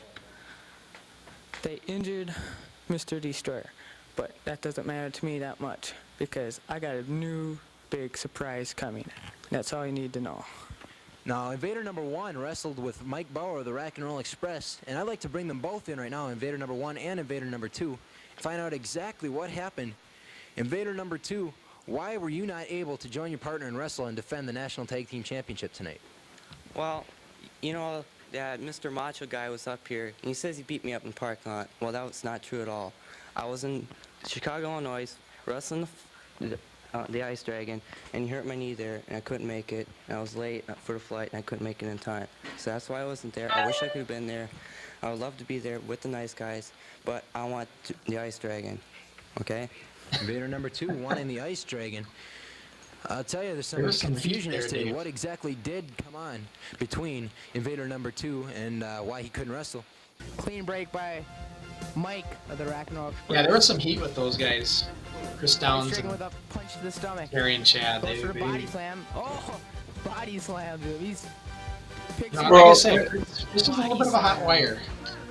Yeah. Another red. Ice Dragon. Oh, he's choking him. These men should be disqualified. Rams him into the turnbuckle.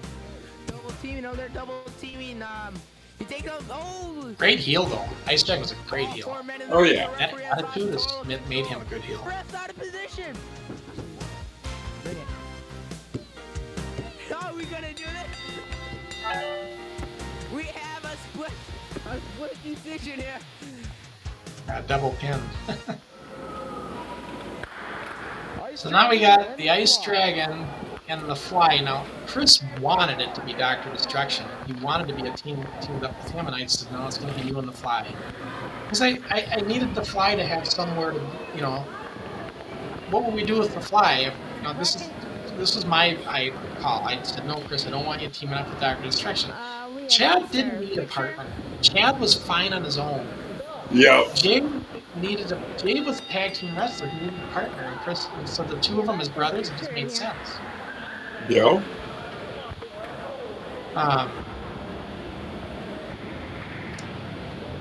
These were the oldest kids we had in the show. Mike Bauer and Chris Barger. They were the Rock and Roll Express. They were about 17 and 18 years old, respectively. There, maybe.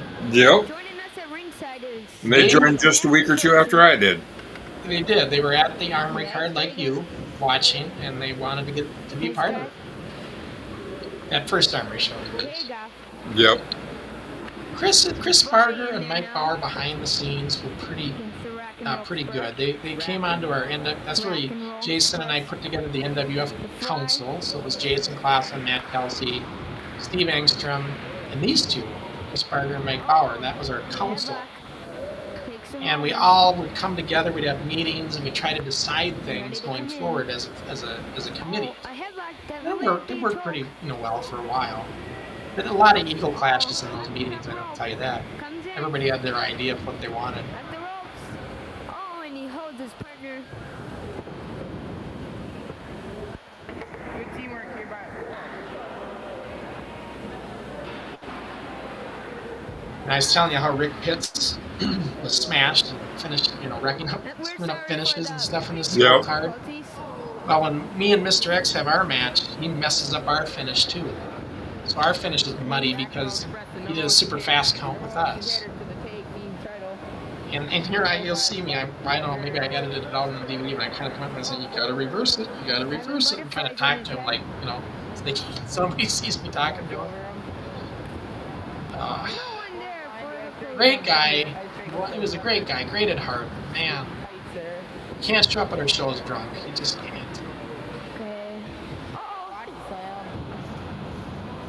Can't be at a kids' pro wrestling show and be hammered. Or any pro wrestling show would be hammered as the ref. As I remember, we didn't even serve alcohol at our shows. Elbow smash No, no, you need a liquor license for that. I mean, a little harder to do that kind of thing. About 10 feet Yep. there, so they go right back to that arm bar. Working out of the arm bar. I know this was the first night where we did our own concessions because when I did the first armory card, I had the Blaine Johnsville Lions Club come in and do concessions because I had enough to worry about with everything else. I didn't want to deal with that. And then Yeah. I seen how much money they made, right? You're like, And I wait never a got a minute. cut. We never got a cut of it, but I seen they were selling hot dogs and popcorn and all this stuff. Like, we can do that, and then that money will be more money to go towards our Our organization. dreams come true. Right. So I think we didn't use the Blaine Johnsville Lions Club anymore after that. We just did our own concessions going forward. Looked like they might have been a choke. It is a choke from my vantage point. One count. Nice straight again. Whoa, whips him into the turnbuckle. The fly. You know, for 50 people there, they are actually making some noise, I guess, huh? It's not completely dead, but Nice straight again going away. I mean, I was expecting the crowd to be a lot more quiet. You know, not as much audio from the crowd. well, it was in the beginning. I know Smash, the Sergeant Smash match, the very first match of the show, you could hear a pin drop in that one. They are really double teaming That was the on him. starter, the opening match. Finally, Chris comes around. It's always kind of quiet during the opening matches, though. I mean, I could have been a smart aleck and said, you know, it was quiet because we had Smash in the ring. You might not be able to see this, fans, but in the corner of the ice ring in the fly, there's a big character. We don't know his name. 2 count there. Yeah, who the heck's in the corner of the Ice Dragon and the Fly? Appears to be. The fly. Oh. I don't know who that is. Somebody in their corner, though. I don't remember them being affiliated with anybody else. I don't know who that is, Dave. Did Chad go out there with them? No, it's not Chad.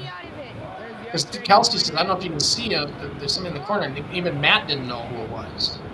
Huh. So it's got to be somebody.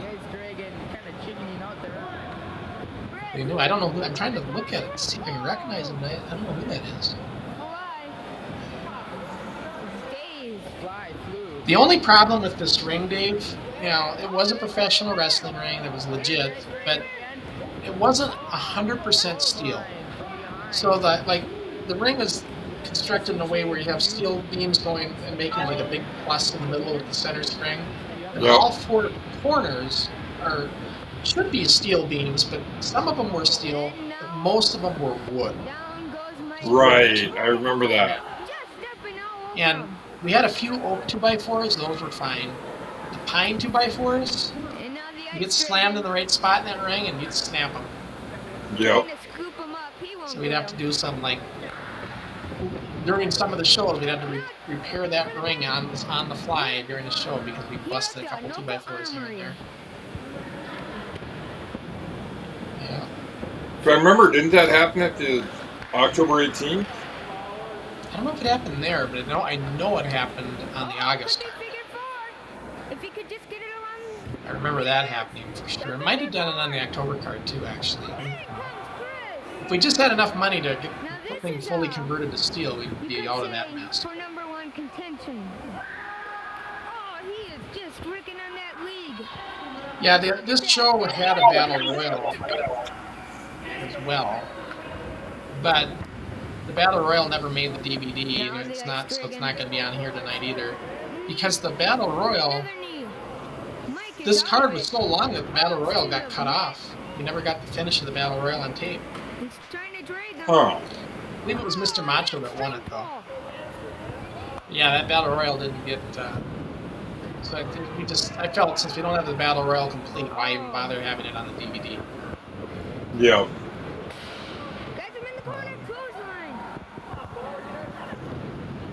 But we did a battle royal in this show because we wanted to make up for not having a battle royal in the last show. I don't know why we did that.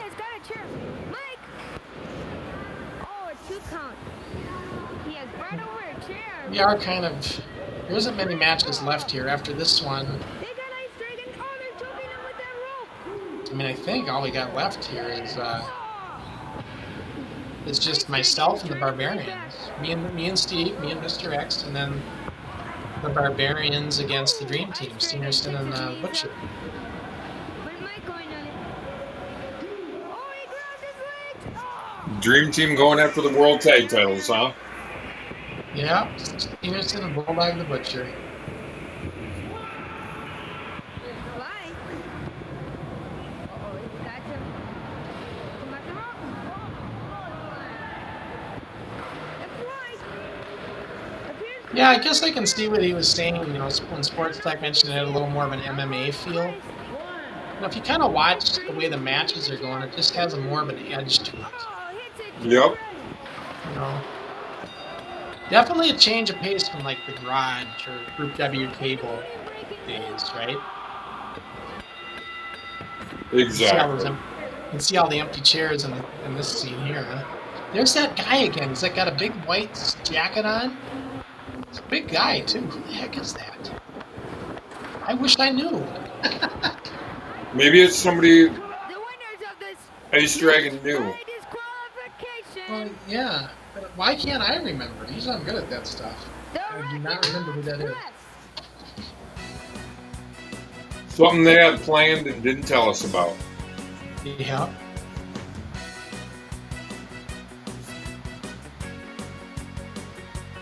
All this music you're hearing had to be licensed for the DVDs. Like anything that was on the DVDs had to be licensed in order to use it.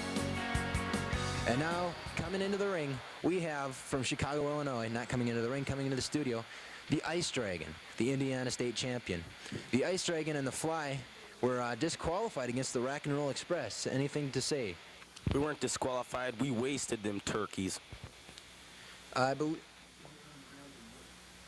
believe we were. You were disqualified. You took the chair to the face of one half of the Rock and Roll Express. Can you justify something like that? How do you expect to move up in the rankings in the NWF by winning on disqualifications like that? I didn't hit nobody with the chair. Then how do you explain the blood that Deny. bloody face of one half of the Express, Chris Barger, and everything that went on? Everybody in the Anoka Armory saw it. He must have just popped a pimple. Yeah, Ice Dragon denying everything. Yes. Oh, good God. That's Gotta one love thing. it. Chris was quick on his feet. Yeah, he's a talker. I am with the great Mr. X. Oh, the build up to the Mr. X and Pressure Crossovers. And Peter said, this man is gonna rip you apart, and I just can't wait to see it. I can't wait. We're gonna form our own family. It's a new family. People have come the USA team into the ring. And they're chanting USA. It's a total Crusher gets rocked. Oh, clothesline to Crusher. Mr. X. Oh, a knee to the head.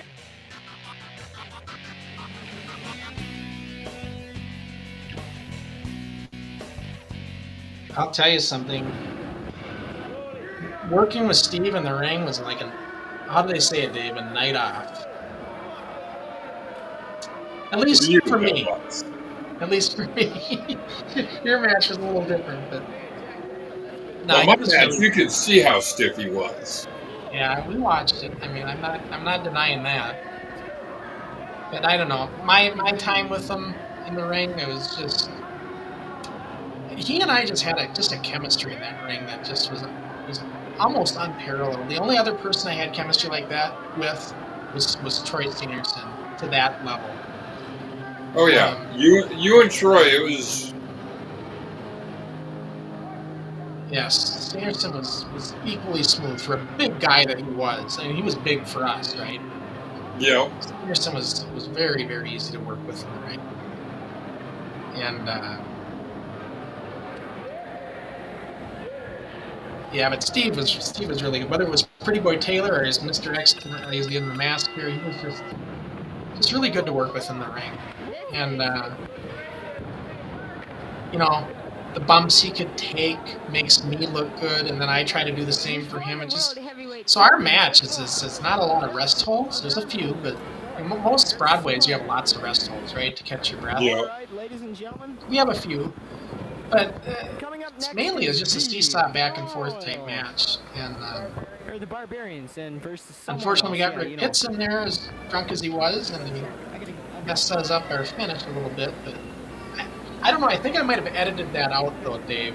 Now that I think of it, for the DVD, so we may not see the mess up that I'm referring to.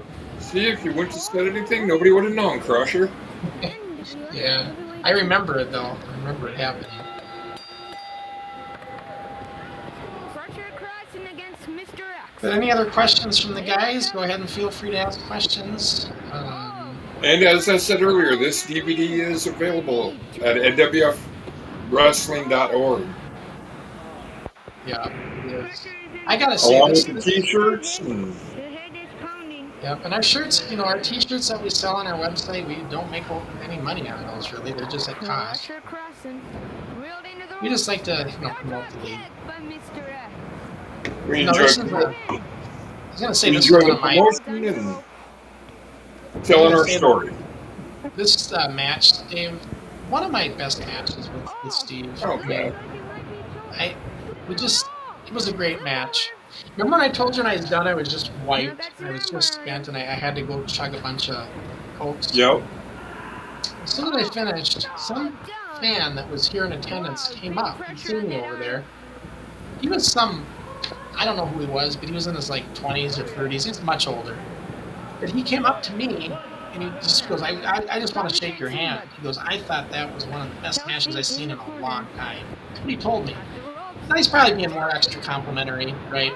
I don't know if it was the best match of all time that he ever did, but that in his eyes. But the fact that he came over to me and just, you know, wanted to shake my hand and say that, I thought, you know, it made my night there because I figured, you know, we only had 50 people. I was kind of down on the attendance, and I thought, well, at least he got his money's worth, right? At least that one was entertained. So that made me feel good, you know. And that's what we were all about, is entertaining the fans.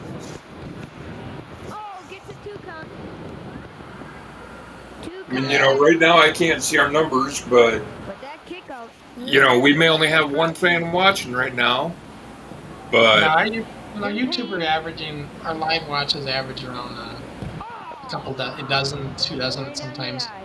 But we get we talked about it, Dave, most of our views come in the replay. People watch it after the fact. Most of our views. I mean, there's a whole other bunch of people watching on Facebook as well, so... Right. And down goes Crossen.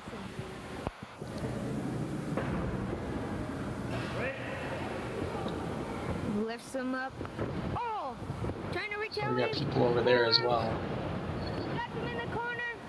I never can see the count on that, though, so I don't know how many are there, but I just know they're there. Yep.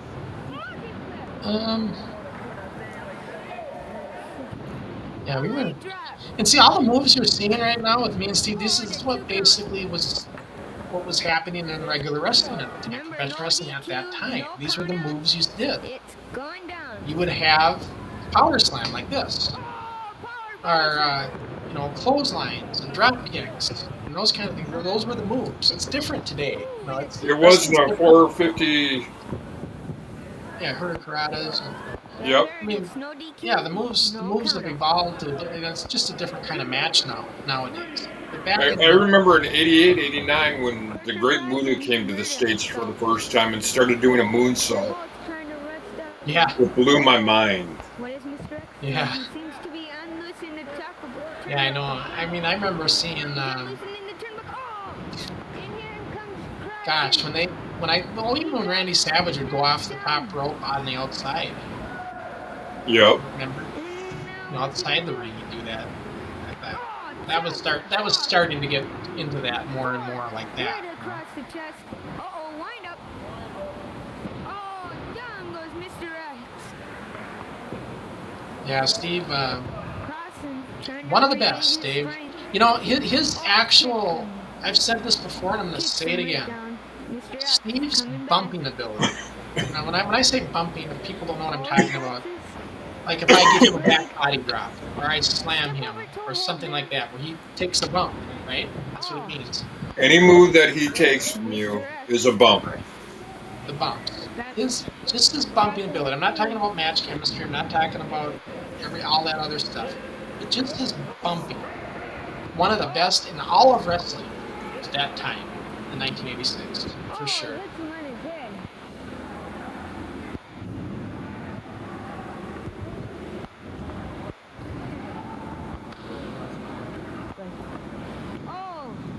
Looks like we got a comment here. As he gets out of it.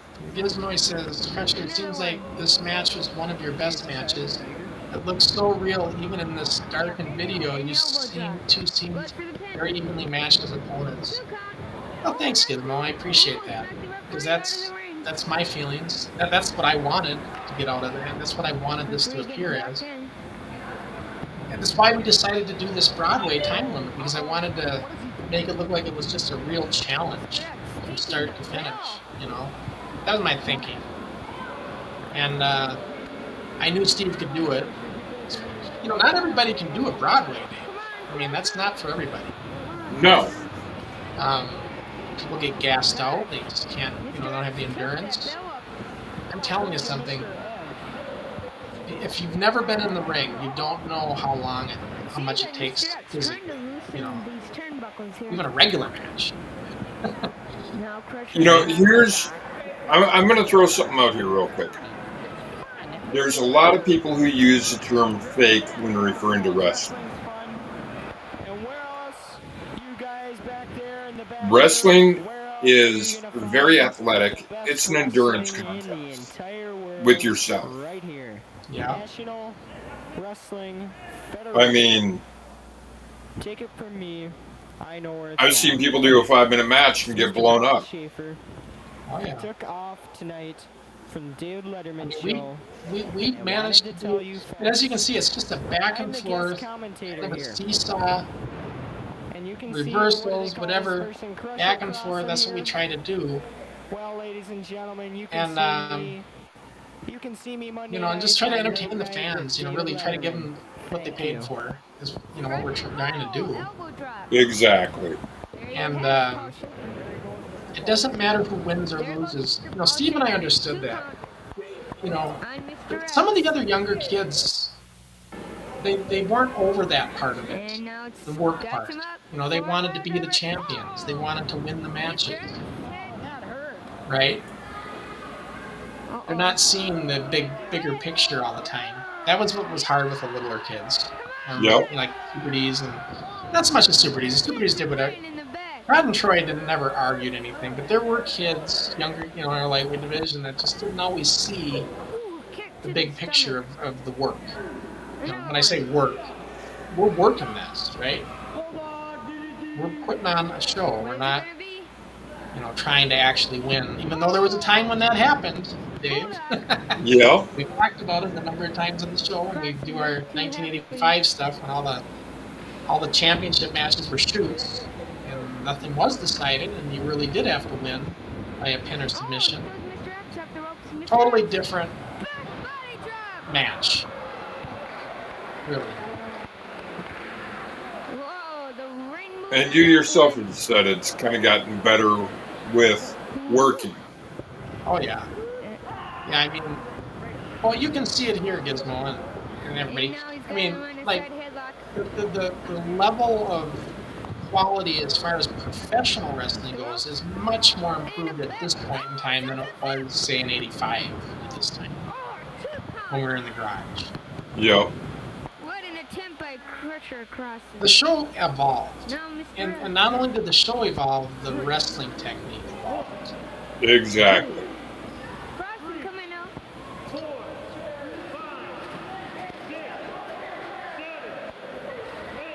Crossen back into the ring. And in comes Mr. X. You guys couldn't get everything done that you wanted to do outside the ring because it's his count. Yep. Yep, he was counting. I'm telling you here, I was asked by Mr. Sean Crossen but Steve, here. guest commentator. I mean, I wish he was here to talk with us. I'm hoping Steve comes on again with us in the next couple weeks. Maybe something came up and he just couldn't make it. Who Late knows? Night with David But on Monday nights. I wish Steve was here to talk about it because I don't know. For me, and I know it was a different experience for you, Dave, but for me, it was just my matches with Steve. All of them were just. So there's the screwed up count. He did a super fast count, and that's where I said reverse it. Now I'm acting like I'm complaining, but I'm actually telling him reverse it. That wasn't supposed to happen. So I'm just like making it look like I'm arguing. But then, as I do that, then Rick's trying to change it again. I'm like, Rick, I'm just working you. He was so drunk that he didn't even realize. I can't believe that we got through this match with him in there with as much alcohol as he had to consume. And you know, okay, looking at the timer, we're an hour and 45 minutes into the show now. You know, you would have thought he would have started to sober up a little bit by this point, but... You would have thought what? He was sobered up? Well, you would have thought that he sobered up a little bit by now, but apparently he must have snuck some alcohol in and kept drinking. Yeah, he liked to drink. It was the only thing. His only downfall. He's a really nice guy otherwise. He really was. And when he was sober, he was excellent as far as reffing. Yep. He was our acting president as well, James W. Wilson.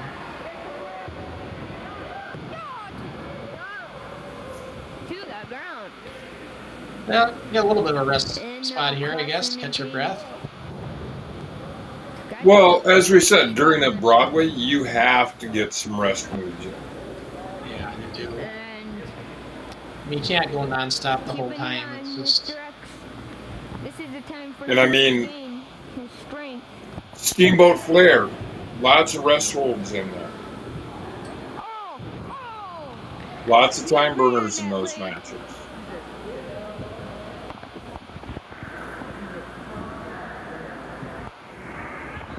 And now Mr. X has got Crossen.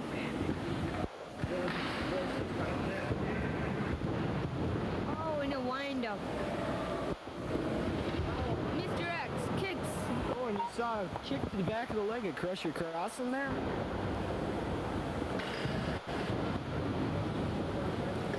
So far tonight, we've had some very fine matches. I haven't seen this match in a long time. This is the first time I'm watching this myself. Okay, Crusher, Sports Talk has another question for you. Okay, Sports Talk says you had to run the show even while you were wrestling your own matches. Did someone else help you run things when you were wrestling? Well, yeah, I mean, I always had there was a handful of us that were, like the Producers Council I talked about. Mike Bauer, Chris Barter, although they weren't on it yet, but Jason Klassen would be the one that would be, and Matt Kelsey, those two. And then, of course, Steve, obviously me and him are in the ring, but those are the kind of the guys that were running things, like the next tier level of people that were kind of, were kind of go-to people for that. There wasn't a whole lot to do, though, when the match was going on. By the way, the camera operator, Dave, you know who that is on this show? Who's that?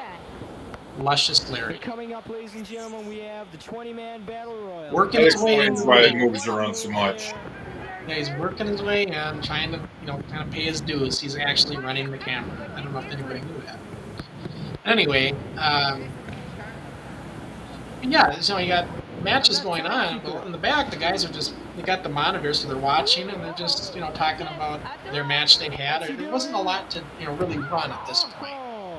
The guys that were up next would be talking about their match plans, anything that they wanted to do. Come on, you gotta admit, we're better than the WWF, we're better than the AWA, we're better than all of them. Jason's saying we're better than the WWF and AWA. I don't know about that, Jason. The very best of professional wrestling. But we did our best, right? Crusher Crossen. the best we could for the time, for what we had as resources. Exactly. The best we could. We were the best wrestling under 18 years old. Yeah. Oh, he's trying to do the mask. What's he gonna do? Yeah. X won't let him. I don't think he was gonna get it off. It's a line process, and he should not take off the mask.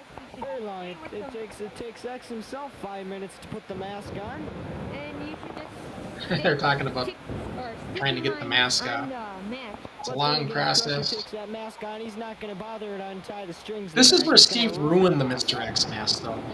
Remember before it was white? It was white and black, and it had that cool look, and it had that kind Yeah. of look. And then he went and dyed it blue. And I said, Steve, Okay, I ladies said, and what did you gentlemen, do? we have roughly Because I 10 know, I minutes thought it would remaining look in better. I this said, title match. it doesn't look right. I said, I need to X get it coming white in from the again. top rope. Because I'll What's he fix gonna it. do? He tried bleaching it. And it ended up turning out pink. He had a pink mask when he was Crusher done. in some sort of pain. Completely X wrecked the trying to flip mask. him over for a pin. What do we have there? No, 2 count. But Crusher can't do it. Personally, I don't think these two men have the strength. I noticed Steve was wearing a Jack Daniels shirt. We got here. You know, that's kind of his Mr. X look. Yeah. And he, when he was coming to the ring, I can remember hearing a fan. You could hear him if you listen to us on the DVD. He's like, "Hey, Jack Daniels, that's pretty cool."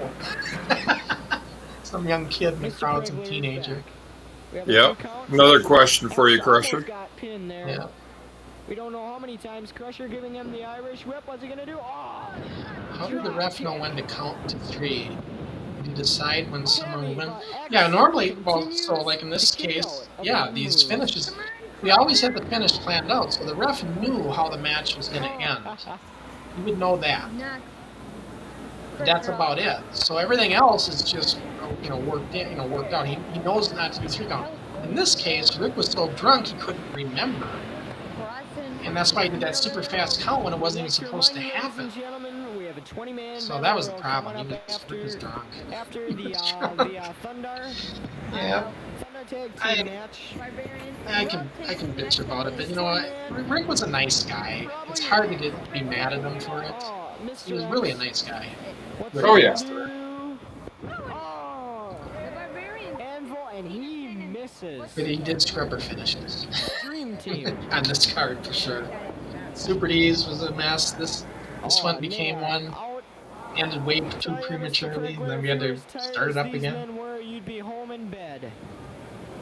I mean, how can these men take so much? I got another comment here, Dave. That's why Crossen is a world Sky, heavyweight Sky champion. Sports Video News asks, this match would still hold up today. These were some great moves. I don't know what to say. It looks like real wrestling. This was real wrestling? Crossen is really. No, it wasn't real. I mean, it was. I guess we were playing rough a little bit. But not really, though. I don't remember Steve ever being rough with me, and I know I wasn't with him. We just tried to make it look intense, I guess. Exactly. And that's what pro wrestling is, Beginning of the end here, as Mr. Yeah, Taylor and put it. this was our first. It was my first Broadway, I think I ever did, and I just wanted to give. I told Steve going out, I said, Steve, let's give him everything. Let's just give him everything. So that's why we try to do that seesaw back and forth. Is what we were trying to do here. Just give him everything we got. Body slam. And I tell you, A 2 count. it was physically enduring, even at 16 years old. And everybody who knows, everybody who's an adult knows what I'm talking about. When you're 16, you're at the prime of your youth, in my opinion. 16, Yeah. 17 maybe. Mr. CG. But so I was at the best shape of my life, and I was spent. I was absolutely spent. That was Crossen. And I'm used to doing this, doing matches. But So Yeah, now this again, was 2 years into your career. Yeah. Okay. Now, Mr. X. That's the one thing people don't understand about pro wrestling is, yes, it's a work, I don't think that but it is very athletically challenging. Some people might ask, why did I sell a headbutt to let Steve, sell for Steve on a headbutt I gave him? Steve's whole thing with Mr. X is he had something in his mask. So So when I headbutted him, I wanted to sell like maybe there's something in there, right? Because he always did that. You know, there's something in the mask and everything. I'd always comment on it and stuff. He's taking him out.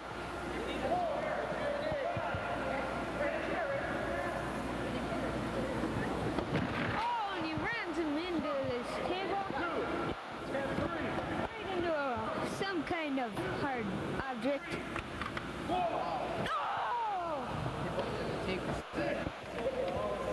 That's the thing with Rick. I'm surprised you didn't do is roll back in the ring and say, Rick, go the countdown. Now this is totally a wild match. Yeah, much alcohol consumption. That's all I can say. He was probably trying to get back to his flask. Yeah. Oh, forearm smashes.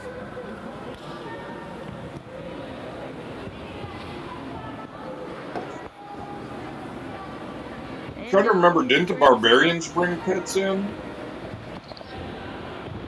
Yeah, they lived in the same apartment. That's how they knew him. And when I think when I had mentioned to the guys, I want to get some adult refs, I think it was Tim who said, hey, I know somebody who could be interested. And that's how we got Rick Pitts. Side headlock. And Mix him up. I think adult refs just made it look more legit, I guess. That was my thinking. So I trying to just make it look more like what you would see on any other venue, right? Yep. The only drawback to it is the refs are bigger than the wrestlers are. There's the ballot, Dave. The time limit draw. But what was supposed to happen, Rick just goes, it's a draw, it's a draw. What was supposed to happen is I'm supposed to count him, and he's supposed to go 1, 2, and then the bell rings. You know, the classic time limit expiration. And Rick messed it up. But it's a draw, he yells.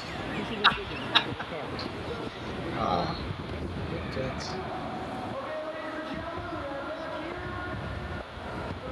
Hits him with the belt.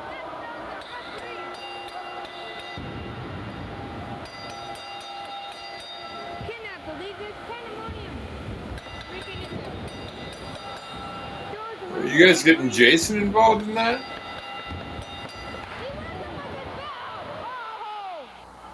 Oh, we love to whip each other with those belts. Steve hated it, though. He hated it when I do that because parts of that belt would go flying off, and he'd have to fix it. He always used to get on my case for doing that.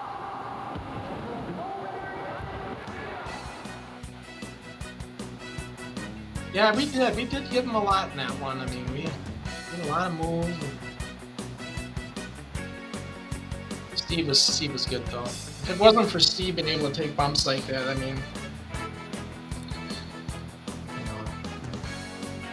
he was good. X wrestling a very, very long match. And Here's where he dyed it blue. Draining match with Crusher Crossen. Crossen coming out on top and defending his world championship. That's right. I played Crossen right to his advantage.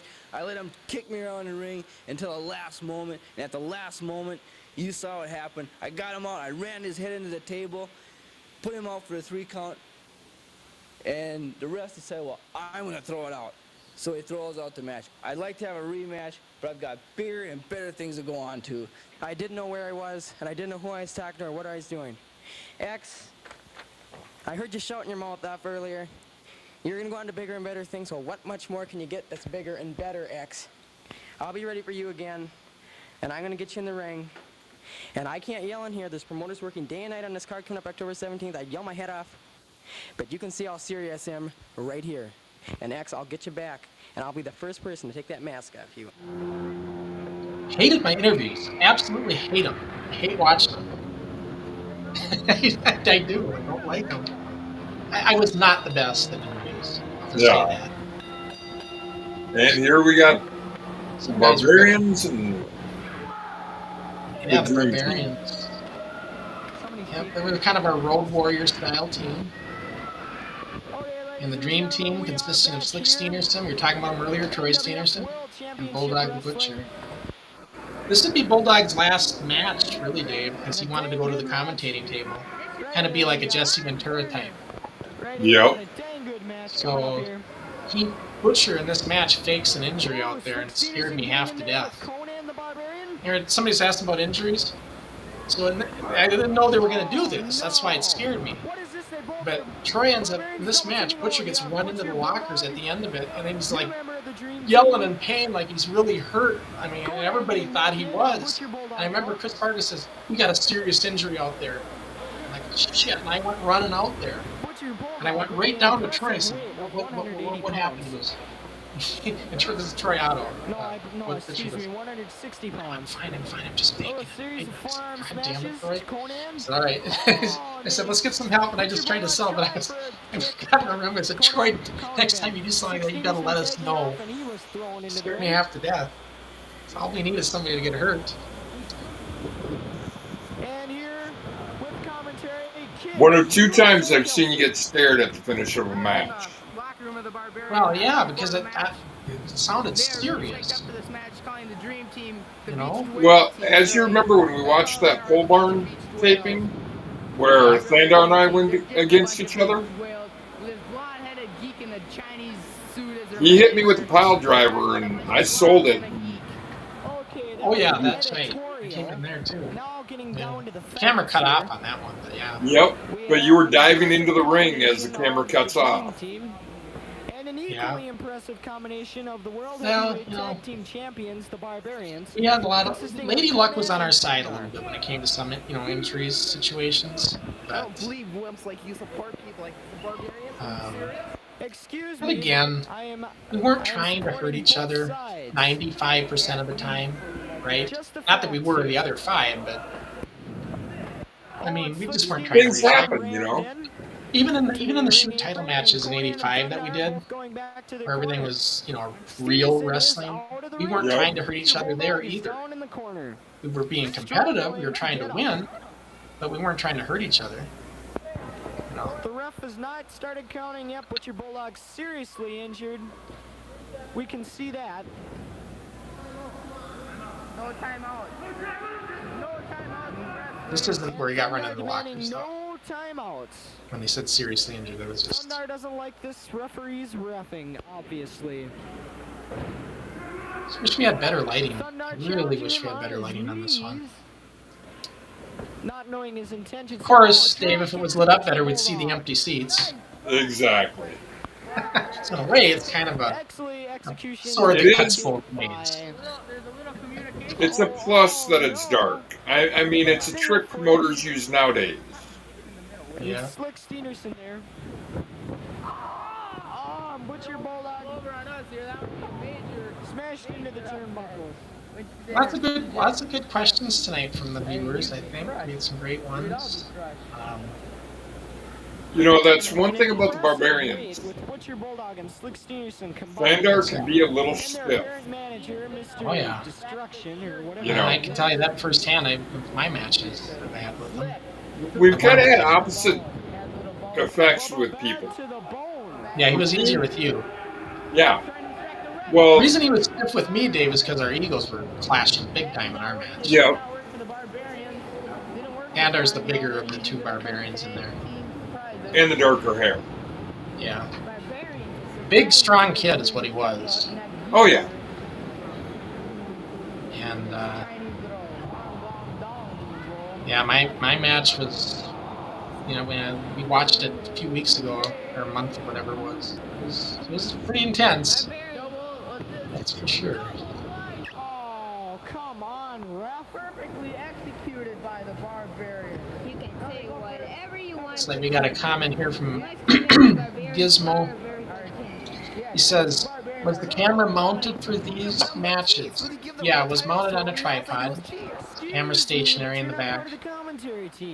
This show, Gizmo, was the last Armory. We only did 2 Armory shows with a single camera. This first one and this one. Every other Armory card or big show that we did, we had multiple cameras. So, next week I think we're going to do the October card, our next show. The one that Dave's finally memorable of, his title match. In that show there, we had 3 cameras. We had two roaming around the ring and a stationary, and then we had to do a hard edit. So a hard edit is where you have to take three independently filmed cameras and then edit them together. Today it sounds easy, right, with digital, but in analog days that was a lot of work. You had to take tapes and cue them up and line them up at the right time frame and then manually build an edit. It was a lot of work. It would take a good week to edit a show like this with that Yep. kind of format. But we did all that for the Brooklyn Park card, the Pro Wrestling America event we did with them, the next Armory card, and then the March card that we only went tape before. That was done like that. The last Armory card we did in August of '87, the one I want to get Terry Kotznoff on with us, that one was done with the mobile van, which was a live 3-camera shot, so it wasn't hard edited anymore. Ladies and gentlemen, we may very well have that's a little technical how it went behind the scenes there in cameras. But then again, But unfortunately, this camera, our tapes are basically, this camera uses it's a half-inch equipment, so it's using the VHS tapes. And the reason our Battle Royals got cut short and not on us at all is because the tape ran out. It filled up. And we didn't think we were going to go that long, so we didn't plan for a second tape. When the tape ran out, it ran out. So the end of the Battle Royal was just not captured. So I could say I won the Battle Royal. In Florida? I don't know how that happened. You're hiding under the ring, maybe, like Bobby Heenan used to do? Yep. Don't forget that. One of my rare victories in the NWF. Yes, definitely. Yeah. Featuring the superstars of the NWF. I'll tell you, we were so influenced by the wrestling of the time, though. Oh, what is he going to do? Oh, Even the WWF, even though I didn't like it, you think about all the characters we have in our show here, you can tell who their influences are from the character. Oh, yeah.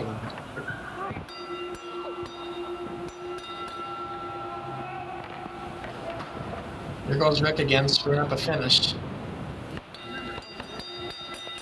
I was going to say, I didn't see Otto go into a...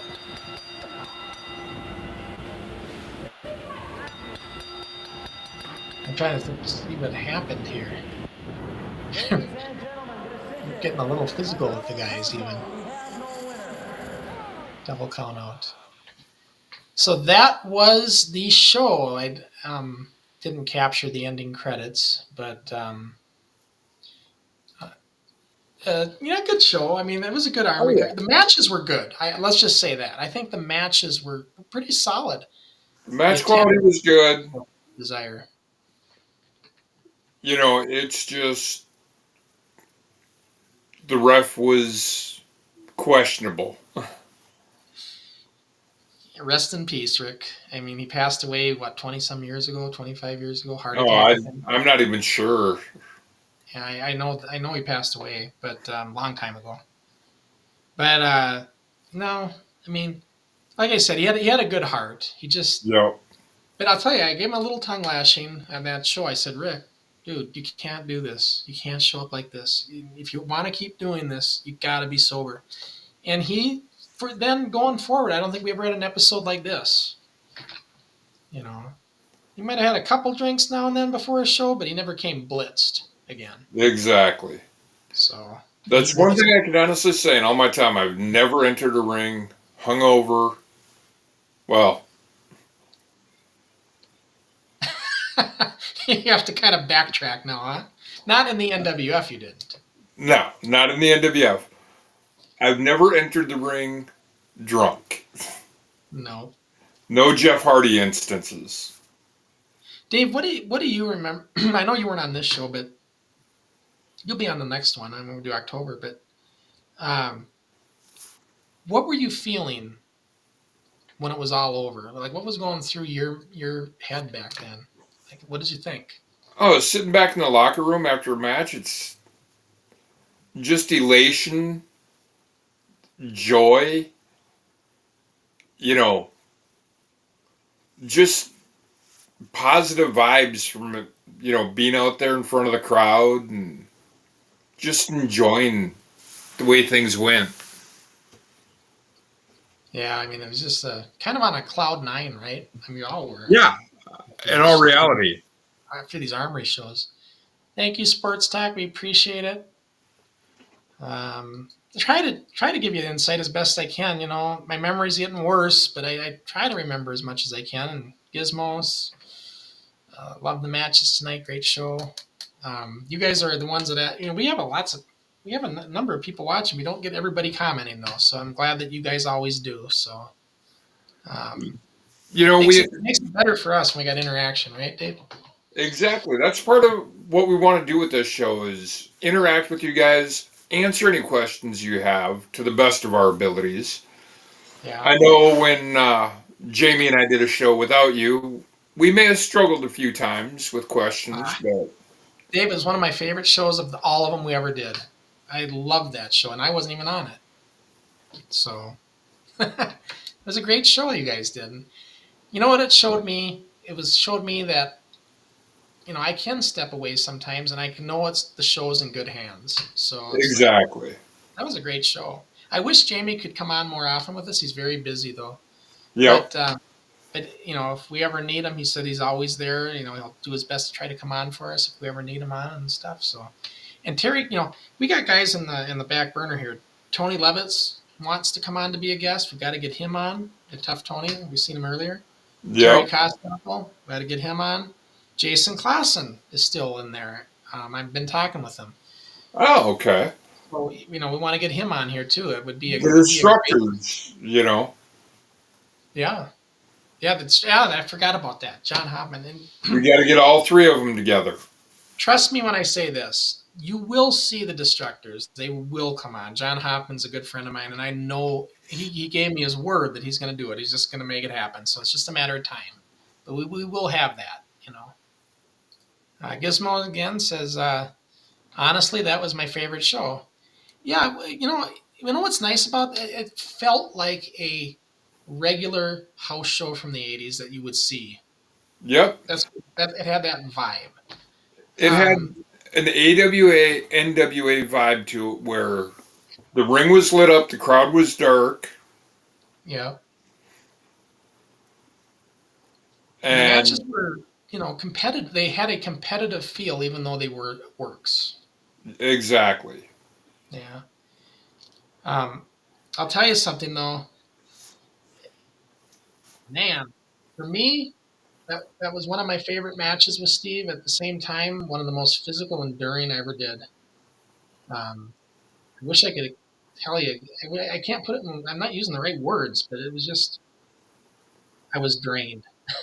After the match, you were. I have a hard time with terminology. After the match, you were gassed. Yeah, I was spent.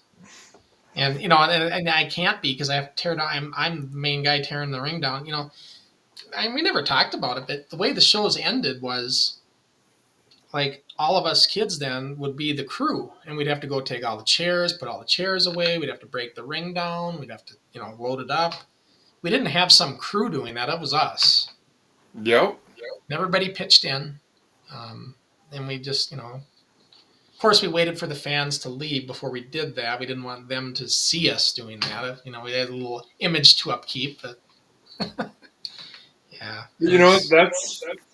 That's part of the breaks of being a pro wrestler. Breaking into the business is you are part of the ring crew. Yeah. Yeah, when I used to show up to Eddie's venues and stuff, I would show up early a lot of times, and I would talk to his guys who set his ring up, and I would help them out. And just because I have my own show and do my own thing doesn't mean I can't give them a hand. Exactly. I mean, it's showing respect. Yeah. And showing that you're willing to pay your dues. I wasn't working his event for as far as a match or anything, so I said I'll give you a hand. They needed help, so I remember helping him though at some of his venues, getting his ring set up, and yeah. And I think you did some of that stuff too at George's and Fridley. You were up and going back and forth to the bar for the guys, and oh yeah. Yeah. Yep. I mean, 18, 19 years old, and I'd be running down to the locker room. Once the guys finally realized that I was with a couple of the wrestlers, they'd be like, "Hey, run!" They finally welcomed me into the locker room. Right. And instead of them having the image of them going up to the bar, I'd be going up and down the stairs. And, Yeah. Charlie wanted some beer or something. May he rest in peace. Charlie Norris. One of the questions Brian Zane had for me a while back when I did an interview with him for Wrestling with Regret, he asked, he goes, when you went to he asked me, when I went to the PWA, was there any resentment from the guys that I was coming in there working, not being officially trained by Eddie Sharkey, kind of self-trained in a way, right? Right. Was there any kind of because I think the guys would have got on you for that a little bit. Couldn't have been anything but that, because all of his guys were guys I was hanging out with when they were being trained. Me and Eddie would both share training camp during that time for years. So they knew who I was. They knew what I did. There was absolutely zero resentment from the guys when I worked Eddie Sharkey in '89, 90 for a couple of years there. None whatsoever. But I'll tell you, as fun as that was, and it was big crowds in George's and Fridley that they had there. Not like ours, but the Armory, but decent. If I had to go back in time and do either the PWA or the NWF, you know what I'd do? I'd say you'd probably rather do the NWF because it was your own show. Oh yeah, for sure.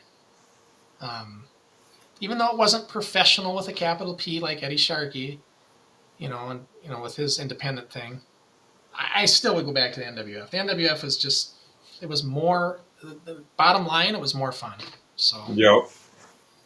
But Dave, this was a long one tonight, so I don't know if we're going to do our normal, what do we call NWF after hours like we kind of getting into here. We're probably going to cut her short. My voice is kind of getting to the end of its run here. Yep, and it's been a long day for both of us today. Yeah, we talked earlier. So, how about we say this? What's that? I was going to say, how about we say this? To our fans, we thank you. We appreciate you. We hope you enjoyed tonight. Yep, it was a great night, and we had a lot of fun watching this one. Next week, on our next show, and 2 weeks from now, next week, 2 weeks from now, which would be, looks like the 26th of October. Yep. We will be reminiscing and watching the October 18th Armory show that was the sellout, the one we've been talking about. Thanks to Dixie Dave being there. It's one of Dave's favorites, and yeah, we're going to watch that one, so that'll be a fun one. So, to our fans, we thank you. We appreciate you. And we hope you all have a good night. Catch you in 2 weeks, folks. See ya.